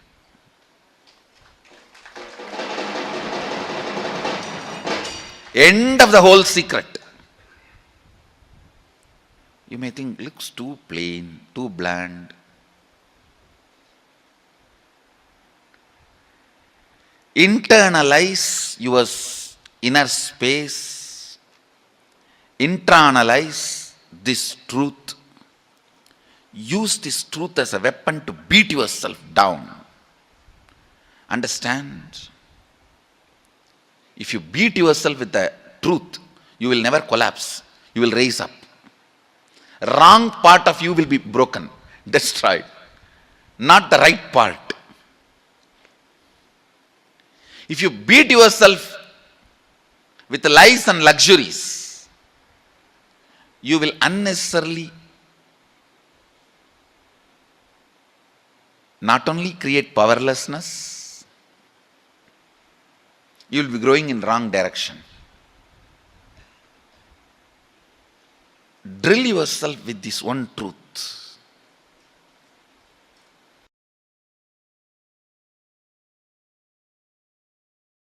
If you carry the idea, oh, if I become wealthy, I may become arrogant. I have seen many wealthy people becoming arrogant, abusive. If you carry that idea, you will never allow the wealth to become part of you. Go deeper into your cognition, biomemory, where the cognitions are stored, biomemory. And remove the cognitions you have against abundance, boredom. If you complete that, you can manifest multiple powers which will just attract. Please understand, you carry certain magnetic power, magnetic energy field in your biomemory, which is responsible for attracting the type of people, situations around you in your life. Sometimes people come and tell me, I all the time attract the people who abuse me, Swamiji. Means you are enjoying it. You are very happy about that victim feeling. You think that is the best safe identity with which you can survive. No. You are not Sati, you are Parvati. Understand? Ultimately, your bioenergy, Kundalini, should be awakened by a proper method.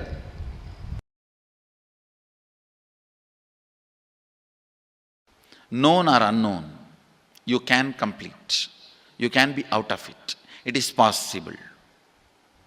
It is possible. I'll explain this science of completion. Understand, this one technique can help you whether you want to get rid of your headache or your whole ignorance and get into enlightenment. Whether you want as simple as healing your headache or as complicated as enlightenment. Anything, this one technique can give you. This one technique, it is a complete end-to-end, alpha to omega.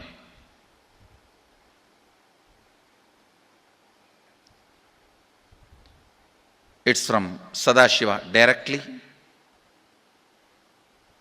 In the Agama, 94th verse, 22nd technique. The chapter is called Shivajnanopanishad and also called as Vijnana Bhairava. Chittat yanta kritir nasti mamantar bhavayet iti vigalpanam abhavena vigalpair uchito bhavet. You don't have to remember. I am uttering every time so that I will remember. That's all. No, it is just to keep the purity of the teaching. I want all of you to know, whatever I am sharing with you is my personal enlightenment experience, which is in tune with the earlier master's experience. My Apta Pramana, my Atma Pramana in tune with the Apta Pramana, means the earlier masters. The Shastra Pramana. Only that can become your Sakshi Pramana. Never learn from a person who does not have Atma Pramana, enlightenment. He will be only Pandit, repeating. Same way, never learn from a person who claims yes, enlightenment, but does not keep his experience in tune with the Shastra Pramana and shares with you. It's always dangerous. Maybe it must have been good for him, but we don't know whether it is good for all of you. The Atma Pramana should always be acid washed with Apta Pramana, Shastra Pramana. Only that can become Sakshi Pramana, experiential reality for you. Never learn from anybody who has only knowledge, not experience. Same way, never learn from somebody who claims having only experience and does not connect, purify, make it in tune with the Shastra and presents it to you. There is always a danger. If you don't bother about the Shastra Pramana, you may be having kakka biryani. Be careful. Listen. To keep the purity of the teachings, I keep the original Sanskrit verses. I'll give you the translation now. Consciously feel within the mind stuff of past memories of incompletion with its activities as mind, intellect and ego not existing in me, By contemplating this way in your inner space, disidentify from the past impressions and memories of completion. Put your active attention at the space of past happening. Relive these imagined impressions and memories of incompletion. Then the mind stop having fully ceased from its present characteristics of forming thought patterns and cognitions is complete. Thus you become complete and achieve the original space of complete completion. Listen. Now I will explain. I have read out the translation. I will explain what to do. Now you wrote many of the patterns, incompletions, thought currents you are having about money, ideas, cognitions you developed about money from the young age. Do only one thing. Just go back to that same age when the incidents happened in you, the cognition started building in you, the beliefs started building in you, the idea started building in you, the perception started building in you. Relive the same situation. I am not asking you just remember. Remembering means, for example, something happened at the age of 7 which is still hurting you about money. You asked 1 rupee from your uncle and he did not give, but he gave it to his son. It's still sitting and hurting. If now you are 47, this happened 7. You being 47-year-old person and remembering what happened at the age of 7 is remembering. Forget you are 47. Forget who you are now. You may be having millions. Just become that 7-year-old who asked and did not receive. For you that 1 rupee must have been almost life. I have seen people, they develop even wheezing when they were not given as simple as a chocolate or an ice cream by their friend or family or brother. I have seen. Because for a child, it may be life. Just go back, forget who you are now. Become that person. When that incident happened, relive. Just see what has happened at that time. You will see many of the unknown, suppressed emotions will break. And I tell you, many diseases will be healed. I have seen people walking out of tumors, cancers, asthma, wheezing, just by completion. Because many of your diseases have their roots in some of the incompletions of the past. When you relive, many pain parts in you breaks. Pain bodies collapse. The pain patterns melt down, which completes many other issues which you don't even remember. I have seen when people do completion, to complete the wealth-related incompletions, suddenly they get into health, because the same incompletions which created wealth issues only were creating health issues. When they melt down, people become free even from both. Listen carefully. I'll repeat once more. Now you would have written so many patterns, incompletions, thought currents, ideas, cognitions. Take few minutes. Go back to each incident, each pain, each hurting. Relive. Relive. Relive. Don't justify what happened. Don't try to console yourself. No consolation will work. No justification will work. Neither help others nor try to help yourself. Just relive. I've seen when somebody has tears, others try to console. No, relax. You are not more compassionate than me. Let me do that job. You don't interfere in my job. Let you just go through. Even you don't try to console yourself. That is not going to work. If something has to break inside, let it break. It's okay.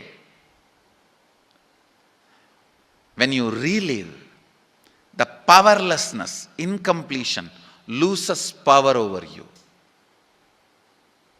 I'll guide you step by step. And I commit with you, I'll lead you all to completion. And I know how to awaken, trigger the incompletions in you and break them, help you to relive and relieve.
So beautifully, Swamiji took us all through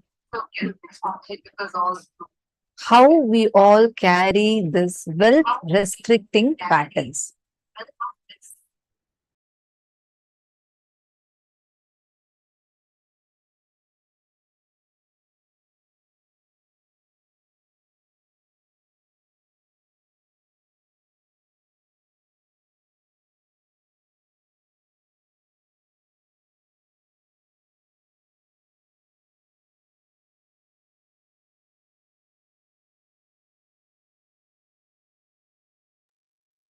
The way how Swamiji explained to us, so beautifully explained it to us, right?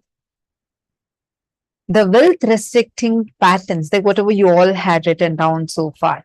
And we all saw about how the conflicting desires, contradictory desires, and complicating desires in us were stopping us from manifesting wealth. And the limited cognitions we all have been carrying about wealth. All these things have been blocking us from manifesting wealth. Till here, all of us are there together.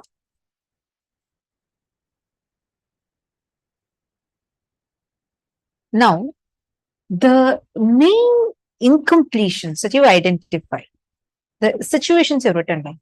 Now, all you need to do is just go back to that same situation. You all have written down certain situations. See, you all have listed down desires.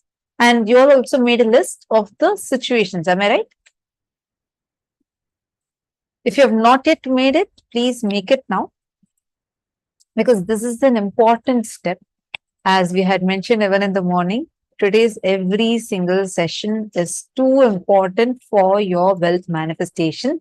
Even one session, if you miss out, you're missing out on something big because it's like a step by step process. In case you have anyone who is there who wants to manifest wealth, even now you can get them. It's not too late. Get them, but make sure that they're there sitting throughout.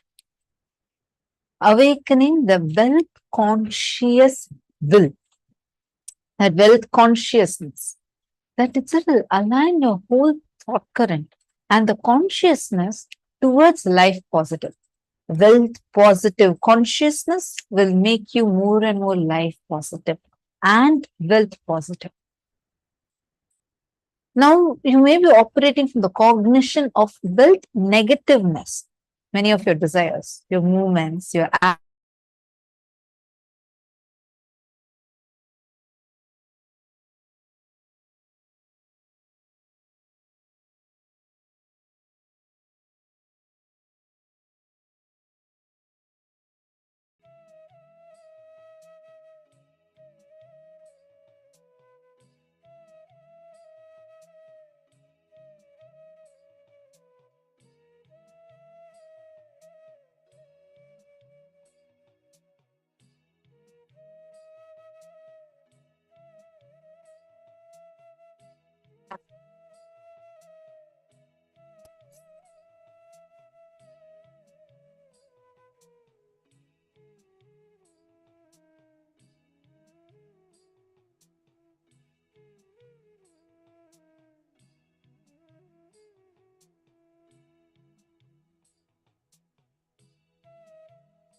how many of you are understanding this part?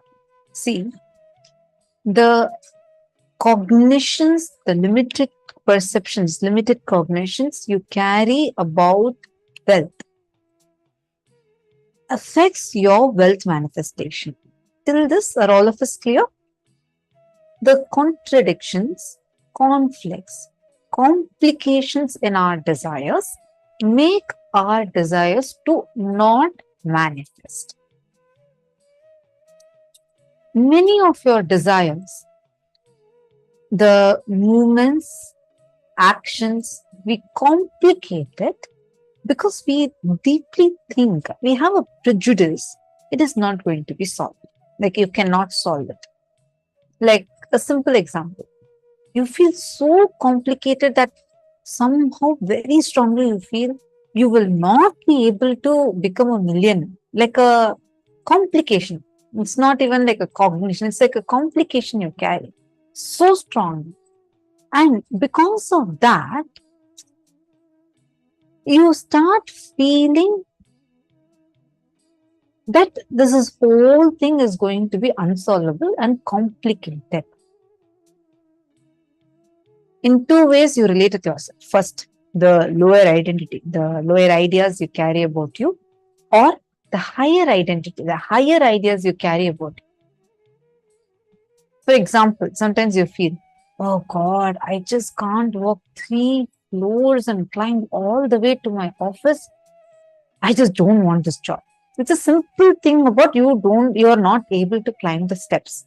But you complicate it so much and come to a conclusion saying, oh, I don't even want to go to this job.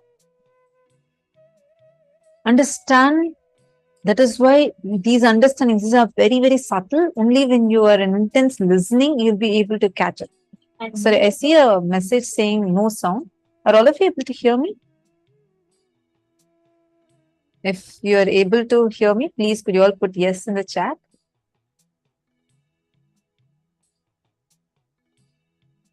These constant conflicts in our inner space that we carry, for most part, we are unaware about this conflict. So we don't even realize or we don't even understand how this whole conflict happens in us. But we end up getting into this vicious cycle and pattern, and we keep pushing ourselves into experiencing the same thing, repeating over and over and over again. Understanding?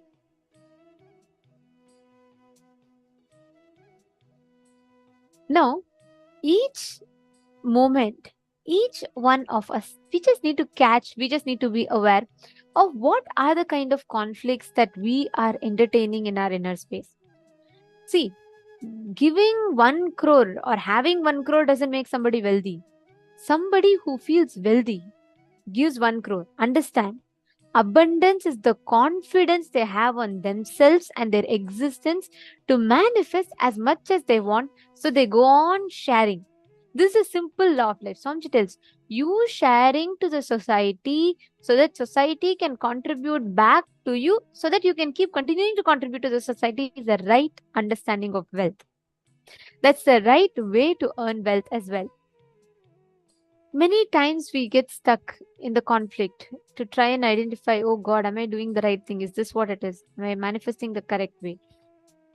Many times it's like, again, let's go back to the balloon example, right? So I have a balloon and I have a balloon which is confused shape, some random shapes. I have a balloon which is square shape. I have a balloon which is circle shape. Each one are different shapes. Whichever balloon I blow air into, that balloon becomes a reality.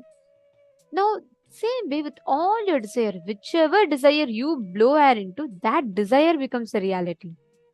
But unfortunately, the whole struggle, the whole game is between which desire do we fulfill, which desire should become reality. And Swamiji is so beautifully taking us through step by step of understanding these restricting wealth patterns.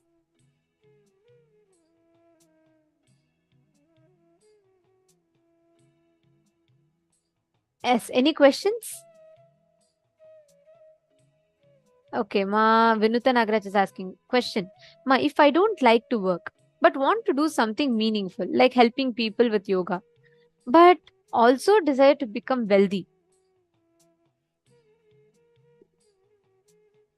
is that contradiction? Is that contradicting desire? Okay. See, Ma, please understand. First thing, what you're trying to do is you're trying to complicate the whole desire. It is like this. You want to earn well. Okay, let's say, I'll give you another example. You want to eat, but it is like you're going for a yoga class, gym. And then you're planning, oh, let me go and do some more gym so I'll become more hungry, then I can come back and eat more. It is just complicating the whole process. Understanding? So, our ability, see, your desire, your intention is to make money. Working towards that is achieving what it is. Now you're trying to go a whole circle round to reach it. See, just wanted to add to this answer. Ma Vinita Nagaraj, actually, your question is the perfect example of a complicated desire. I want to read out the question once again so everybody can listen to it. So we all understand what is exactly the complicated desire. Okay. See, I'm going to read her question. Question. Ma, if I don't like to work, but want to do something meaningful like helping people with yoga, but also desire to become wealthy, is that contradiction? First thing, you having the desire to become wealthy has nothing conflicting, complicating with wanting to help people. But you are not having a clear, straight path as to this will lead me to become wealthy. Instead, now you're complicating it, saying, oh, I don't like to work. I want to help people. Then through that, I'm going to do this. There's no clarity in your thinking even. But it's all getting so complicated. By end, you almost feel so impossible saying, oh, I cannot become wealthy. It just feels impossible, like almost feels like unsolvable. And you start feeling like, oh God, I have to work so much. And then you neither go for helping people doing yoga, nor do you go for actually going like, and you struggle for becoming wealthy. And you end up going for a job which you don't like to. How many of you are understanding this? Mavinita, are you catching it?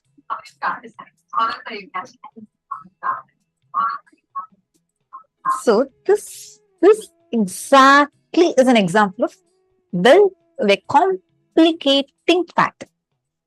Don't worry. You just first need to see through it. Like how when cloud, like if it's very cloudy, it just takes one ray of sun, just one simple sun rays are enough. The clouds by themselves will disappear. Same way, the moment your awareness comes on the problem, right now you don't know the problem and you feel like it's so complicated. Like I just can't cannot just become wealthy. You understanding this? It's like a strong feeling that you're carrying inside of you because you yourself don't have a clarity about you inside you. Mavimala has posted, I want to work and earn money, but afraid I may have to leave it again because of family situation. Okay, here, analyze, Mavimala, yours is more of a question, right? Now take a moment to analyze and see what exactly is the issue. What is the family situation? What is the problem you have? Actually, write it out. When you write it out, you yourself would have a lot more clarity and you will first start listening to it. The thing is, in such situations, when we complicate our desires, the problem we would be stuck with is lack of clarity. We don't have the listening for ourselves. And moreover, Ma, the question that you've asked, Ma Vimala, this is precisely what we are going to be addressing in this session. This is what is a restricting wealth pattern. Actually, I request every one of you listening to this. Swamiji has revealed here beautifully. All your desires to manifest wealth. If there is a conflict, if you feel you're not manifesting wealth, the fundamental reason is your inner construct about wealth. Now, Ma Vimala, somewhere in you, you have built a cognition which believes it is only either wealth or family. See, for example, when I was small, right, before I met Swamiji, whenever I used to see people, I used to see that I always used to have an idea that all these rich people, right, I used to feel that they're all very out of they all boast themselves a lot, they all boast their wealth a lot, and I used to have this kind of a cognition because of seeing few of my friends, and I somehow started developing um that subtle this thing, and I started developing an incompletion towards wealth based on that cognition that, oh, I feel I am inferior, I feel someone else who's having wealth are more people who are more intelligent. All these type of cognitions we build, then what happens is our decisions on wealth always comes based on these cognitions. Of course, fortunately I met Swamiji and Swamiji took care of the whole thing, but I'm just telling, if you look back in your life, always just see where in you, what cognitions about wealth did you start picking up. Ma Vimala, now the exact statement that you put inside you, analyze what part of you believes that if you have wealth, you cannot be there for your family, or if you have wealth, for you to generate wealth, you will not get the support of your family. You will start understanding that, oh my god, this is a complication that I have created. I actually request every one of you sincere listening for this. This is very, very important. Every time, Ma Vimala, your one part is saying, it is like, I'll come back to the balloon example that I was giving because we'll be able to understand it better. Ma Vimala, you're having a balloon in the shape of heart, you're having a balloon in the shape of square. You are blowing air into the balloon that is square shaped, and you're saying it is not becoming heart, and you're getting incomplete about it. How much ever you blow balloon air into the balloon which is square shaped, it is not going to become heart. It is going to become the shape, whichever shape you're giving life to.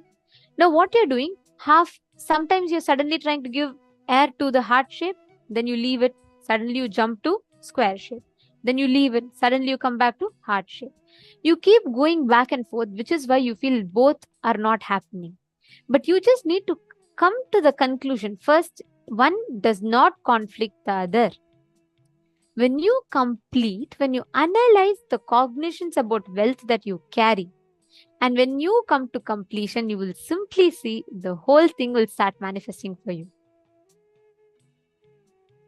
Now, I'm going to give you all an example, or I'm going to give you all an exercise, the exact part that Swamiji took us through, and I request all of you to write it down.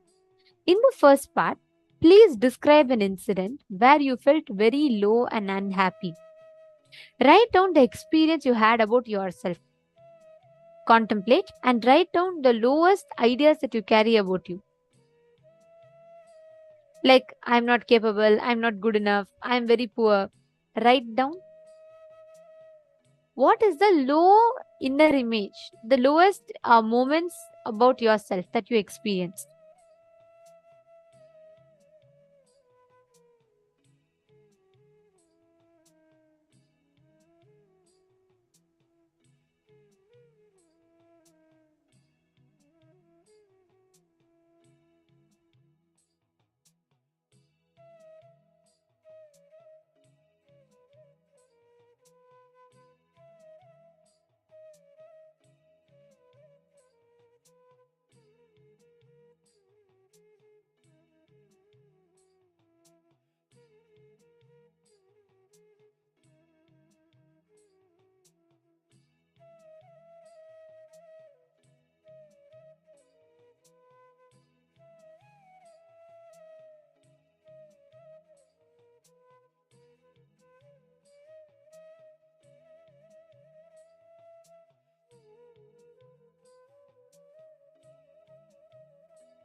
Nityanandam, yes.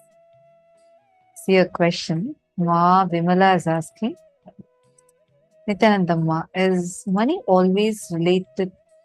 always related to one having to work and making money? Ma? Money is not related to, wealth is first of all not equated to money. And it is not about you working in the sense that we understand as working. Intense activism in your life is wealth. Swamiji is not saying you should not have money. Swamiji is not saying you should not earn or you should not work. No. But the intense activism that you carry in your life, that activism is your wealth. More and more activism you carry. You might be just sitting and conducting meditation classes. But if you do it actively, intensely actively, what you manifest will be wealth. The consciousness that you carry, the wealth consciousness that you carry, manifests as life positivity and wealth positivity. Cosmos will shower actually very recently, one of the Chinese devotees, she was sharing how she does not do any work, and her mom used to do work, and now she's also retired, and they both do not do any work. She offered Tulabharam first time. The day she offered Tulabharam, suddenly they got a big breakthrough. Some old business of theirs suddenly started flourishing, and they got some new proposal, etc. And half an hour of offering Tulabharam. And she got so connected to that offering Tulabharam to Swamiji, she offered it almost 20 times. 20 times. And every single time, she kept having breakthroughs. She manifested so much of money. They both don't do any work, like they're not actually going and working. Some old business of theirs suddenly started flourishing there. Every time she said it's like a formula for her. She wants money, she'll just go to Tulabharam offering to Swamiji, and in half an hour, she'll be showered with wealth. Somehow, people will just call. She said, see, once or twice if it happens, it's like you can call it like a miracle. Not 20 times. It has happened like 20 times. She's so confident whenever she really wants a wealth, she'll just go offer Tulabharam to Swamiji. And she manifested so much of wealth. She became SJP. Not just she became SJP, her mom also became SJP. And they're already working towards becoming Kartas. And they both sit and do just Kailasa work the entire day. They just sit and do the Sangha work, be part of Kailasa, doing the work, volunteering. And they keep manifesting more and more wealth. I was like, wow. It's like literally they're enjoying their life and they keep getting showered and showered and showered. The consciousness in you matters. Are you understanding? It's not about how much work you do. Never equate the money you're getting, salary you receive. Does not equate to you, your performance. It does not decide who you are. You all understand this is something very, very important. Usually, we start confusing these. We start judging ourselves based on the salary we get. That's why you start thinking, oh, anyways, I'm only given only this much salary. For this much salary, this amount of work, it's too much for this fellow. Let me just sit and do this much. Your salary does not equate to you. The money that you're getting in your job is not equal to who you are. That does not define you. How many of you are understanding this?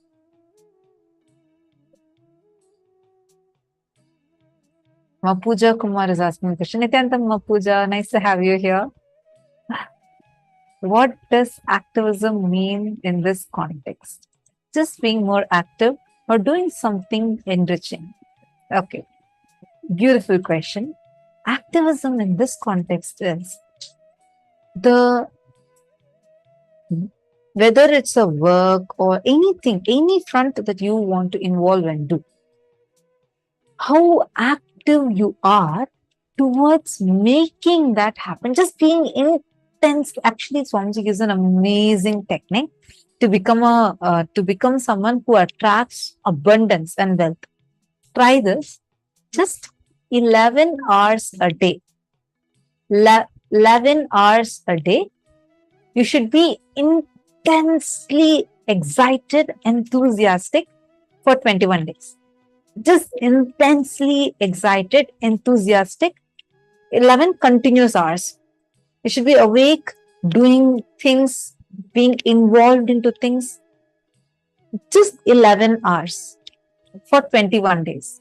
You will see suddenly the wealth will start just showering.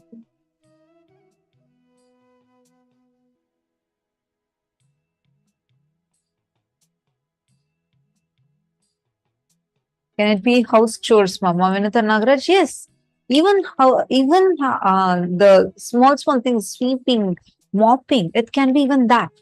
Swamiji will actually tell in that satsang. Swamiji will say, even if it's you're just mopping a floor, be enthusiastic about it. Be excited. Don't do it just to get some credit from someone, because let's say you're cooking a very nice dish.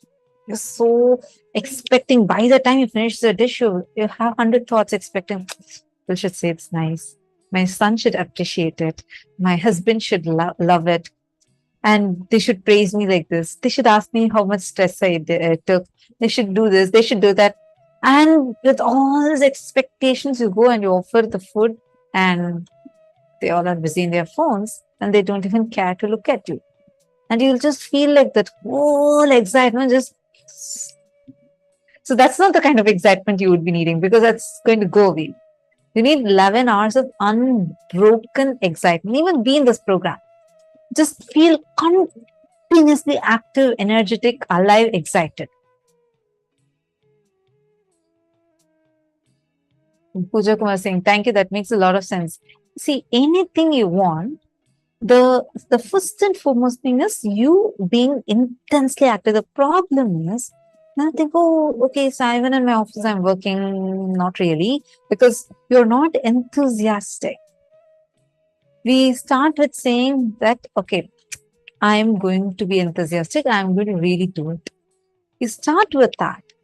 But then, how many of you have noticed when the same repetitive tasks come, it's like your body is in some autopilot mode. You won't ever know how much you have,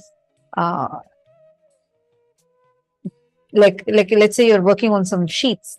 You don't even know how many values you have entered or what you're doing exactly. Automatically, your hand is in some autopilot mode. You go click a few buttons here, type a few buttons there, and do some work without your conscious involvement. And you feel like, for this $20,000 that I'm getting, what I'm doing itself is too much for this guy. Salary is not equal to you. The money you're getting is not equal to your work. They are giving it for the work output, for what exactly they want to do, designated to that role, but that does not define you. You can be a simple watchman, but if you do just that watchman job with intense activism, you will become an extraordinary conscious being. You will manifest abundance.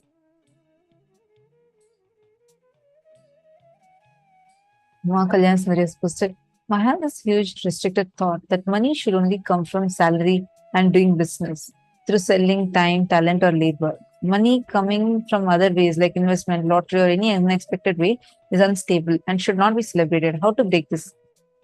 Ma Kalyana Sundari, first thing, when you get money through lottery, you can never become a millionaire. There are how many lotteries have been conducted? Tell me, is there any millionaire who became a millionaire just through lottery? Have you heard of it? How come? Some lotteries give you $5 million. That should be more than enough to make you declare yourself as a millionaire. And why? Why are people not millionaires?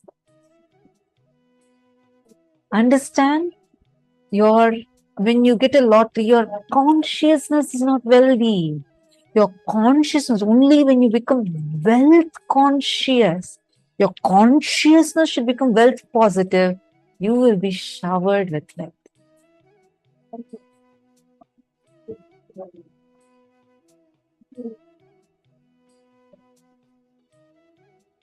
Priyatma Suknes posted, for these many days I was associating myself with salary, which now I realized we are not equal to what salary we get.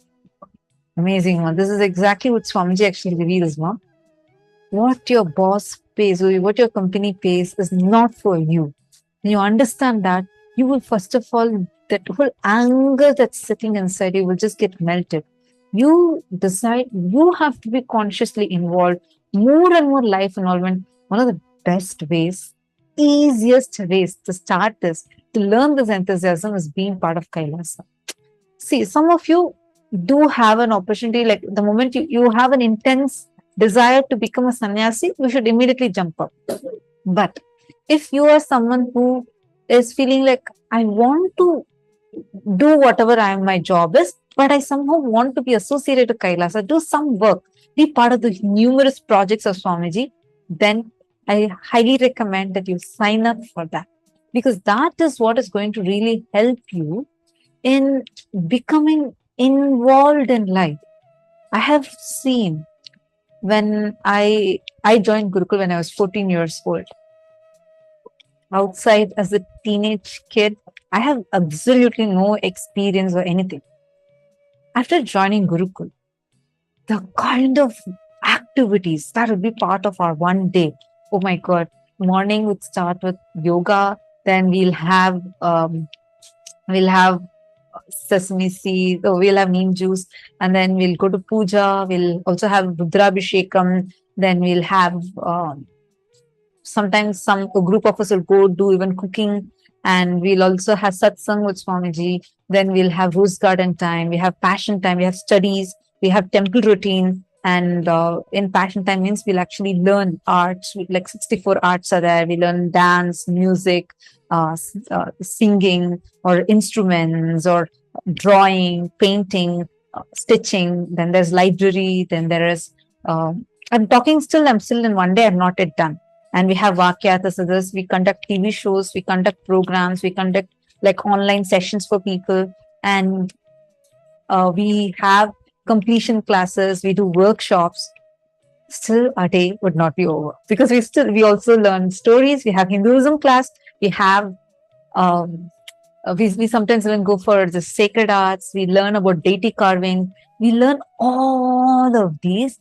Plus, each day we'll have new projects that we'll be working on, and all of these are still part of our one day. I was like, oh wow. When I first joined Gurukul, I couldn't even remember. One day felt like 1 week just squished together. Even in a week, I can never imagine myself doing so many things. But like when you're in Gurukul, you get to learn all of these.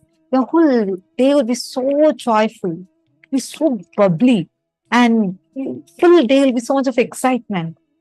You'll see any kid that comes to Gurukul, and if they just stay there for a few months, suddenly they all look so like glowing, shiny, because automatically the grace will start flooding through you. You'll become so life energetic.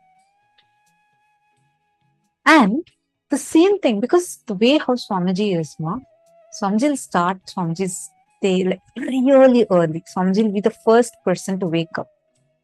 And I mean, for Swamiji, there's no sleep at all. So it's just Swamiji will be sitting up from Samadhi. Starting with getting everyone to go for yoga, Swamiji will start walking from one end of the Adinam till the last end.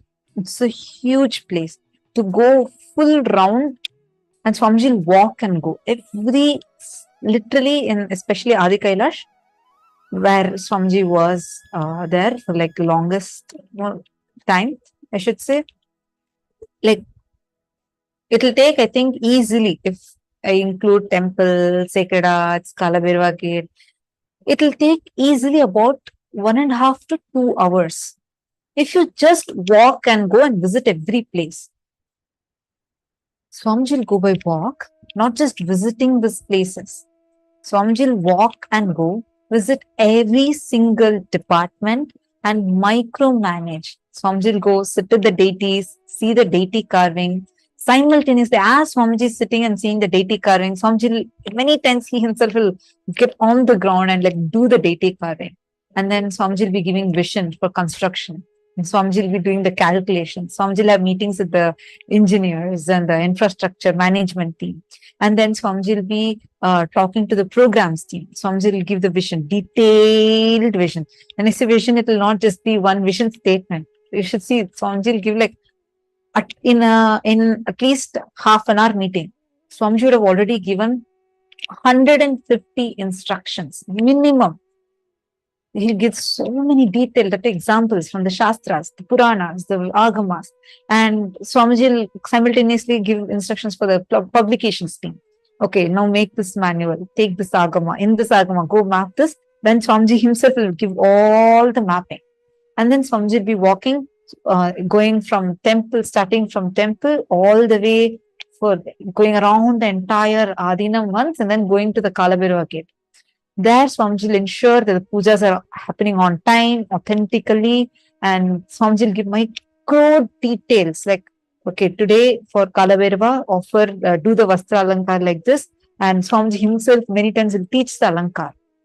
And after finishing all of these, Swamiji will come for continuing the, like, Swamiji will come and ensure that the programs, everything is set up. And Swamiji will do puja. You all need to know, till date, not even once Swamiji has missed puja, no matter what.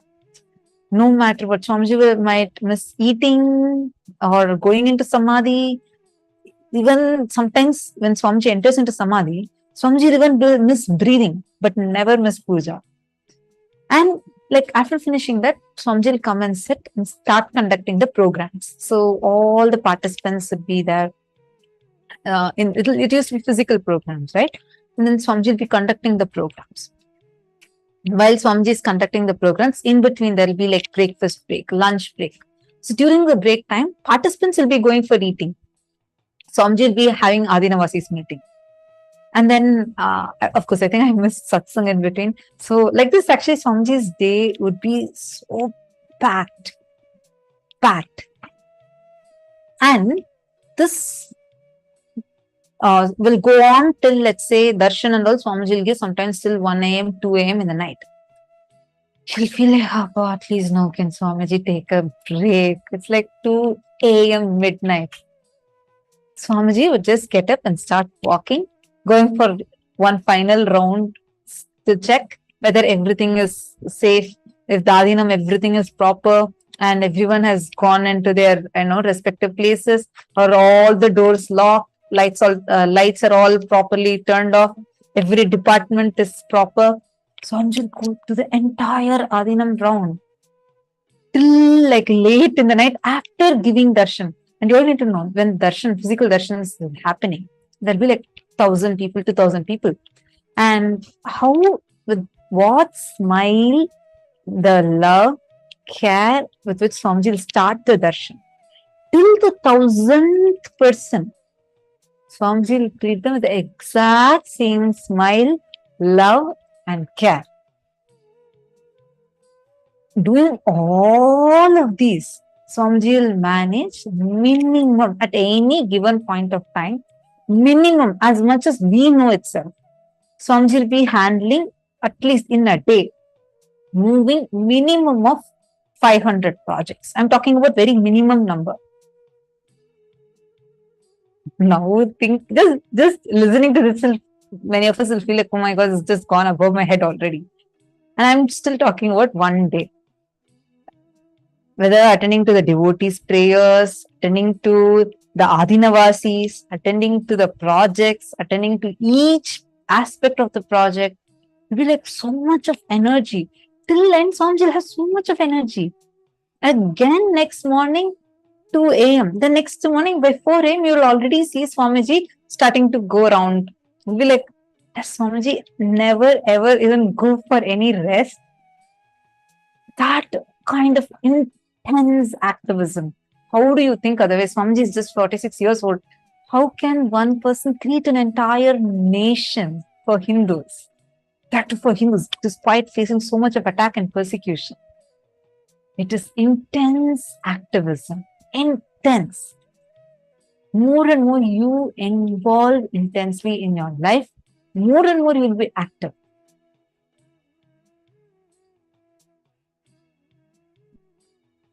All right. Think now. I hope all of you are understanding. Now, we're going to continue see, pen down all the perceptions, cognitions that you have about money. Money is difficult to earn. You'll have respect only if you have money.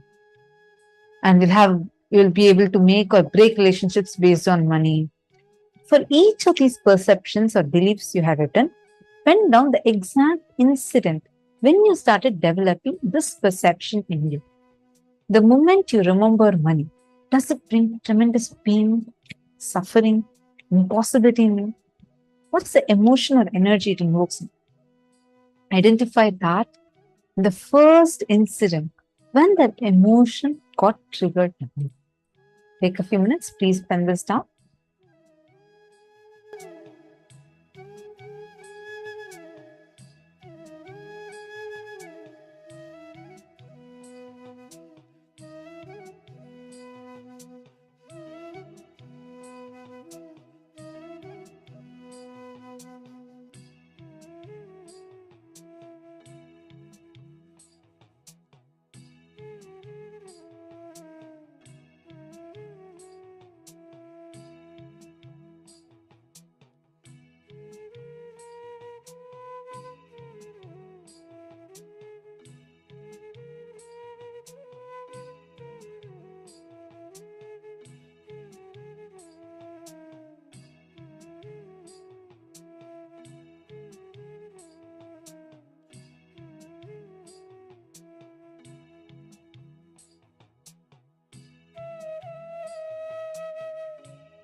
With that intense space, in the space of completion, as Swamiji beautifully reveals, all patterns are actually powers.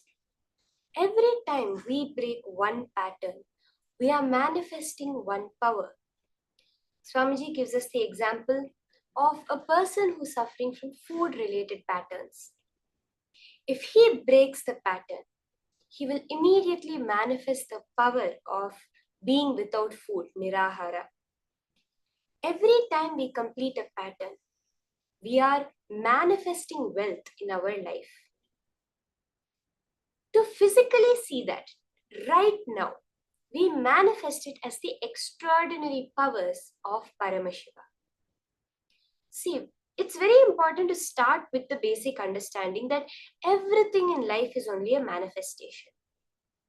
Whether you're seeing it as moving your hand, moving your legs, working every day, earning your salary, that is actually a manifestation. What do we consider a power generally?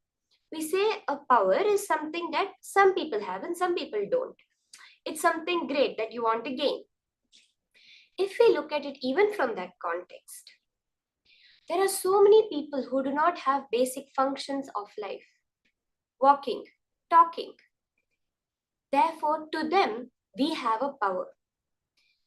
The same way, when we see Swamiji, we see Paramashiva, the gods and goddesses, manifesting so many different powers, they are actually our capability, our possibility for us also to manifest.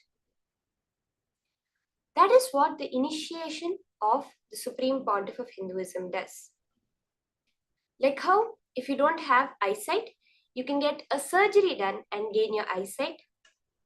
This is the conscious surgery which removes the patterns and gives us powers. With that context, let us continue the power of Mahima, manifesting the power of increasing the size of an object. So, I request all the participants, you can sit down, settle down, sit comfortably, stably, and keep any object in front of you to change its size. You can keep your Atmalinga, a deity which you feel very connected to, or else you could keep any object that you consider very precious and dear to you, a symbol of wealth, if you could say that, like a ring, gold, some gold jewelry that you have.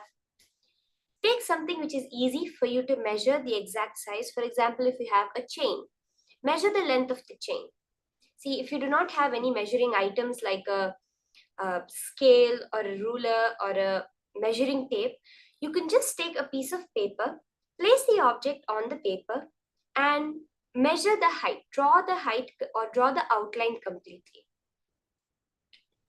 In this round, by connecting to that higher manifestation of you, Paramashiva, who is completely devoid, who is without any of these complicating, contradicting patterns, who is completely complete because he knows the oneness between everything. The simple key to going beyond the whatever we perceive as our complications, our contradictions in life, is to perceive the oneness between everything. That is what happens when you experience power manifestation. Power manifestation is very simple. You are just cognizing, consciously cognizing that oneness between you and others. Okay, so let's start this round of manifestation. I request all the participants, you can keep the object once you have finished measuring it, and intensely, that completion which has happened, that breakthrough, the shift in your cognition. Yes, this is where I was stuck in that pattern before this. This is how I'm going to move out of the pattern and take the further steps. That intense energy which the completion of a pattern has given you will now manifest as powers. Sit straight.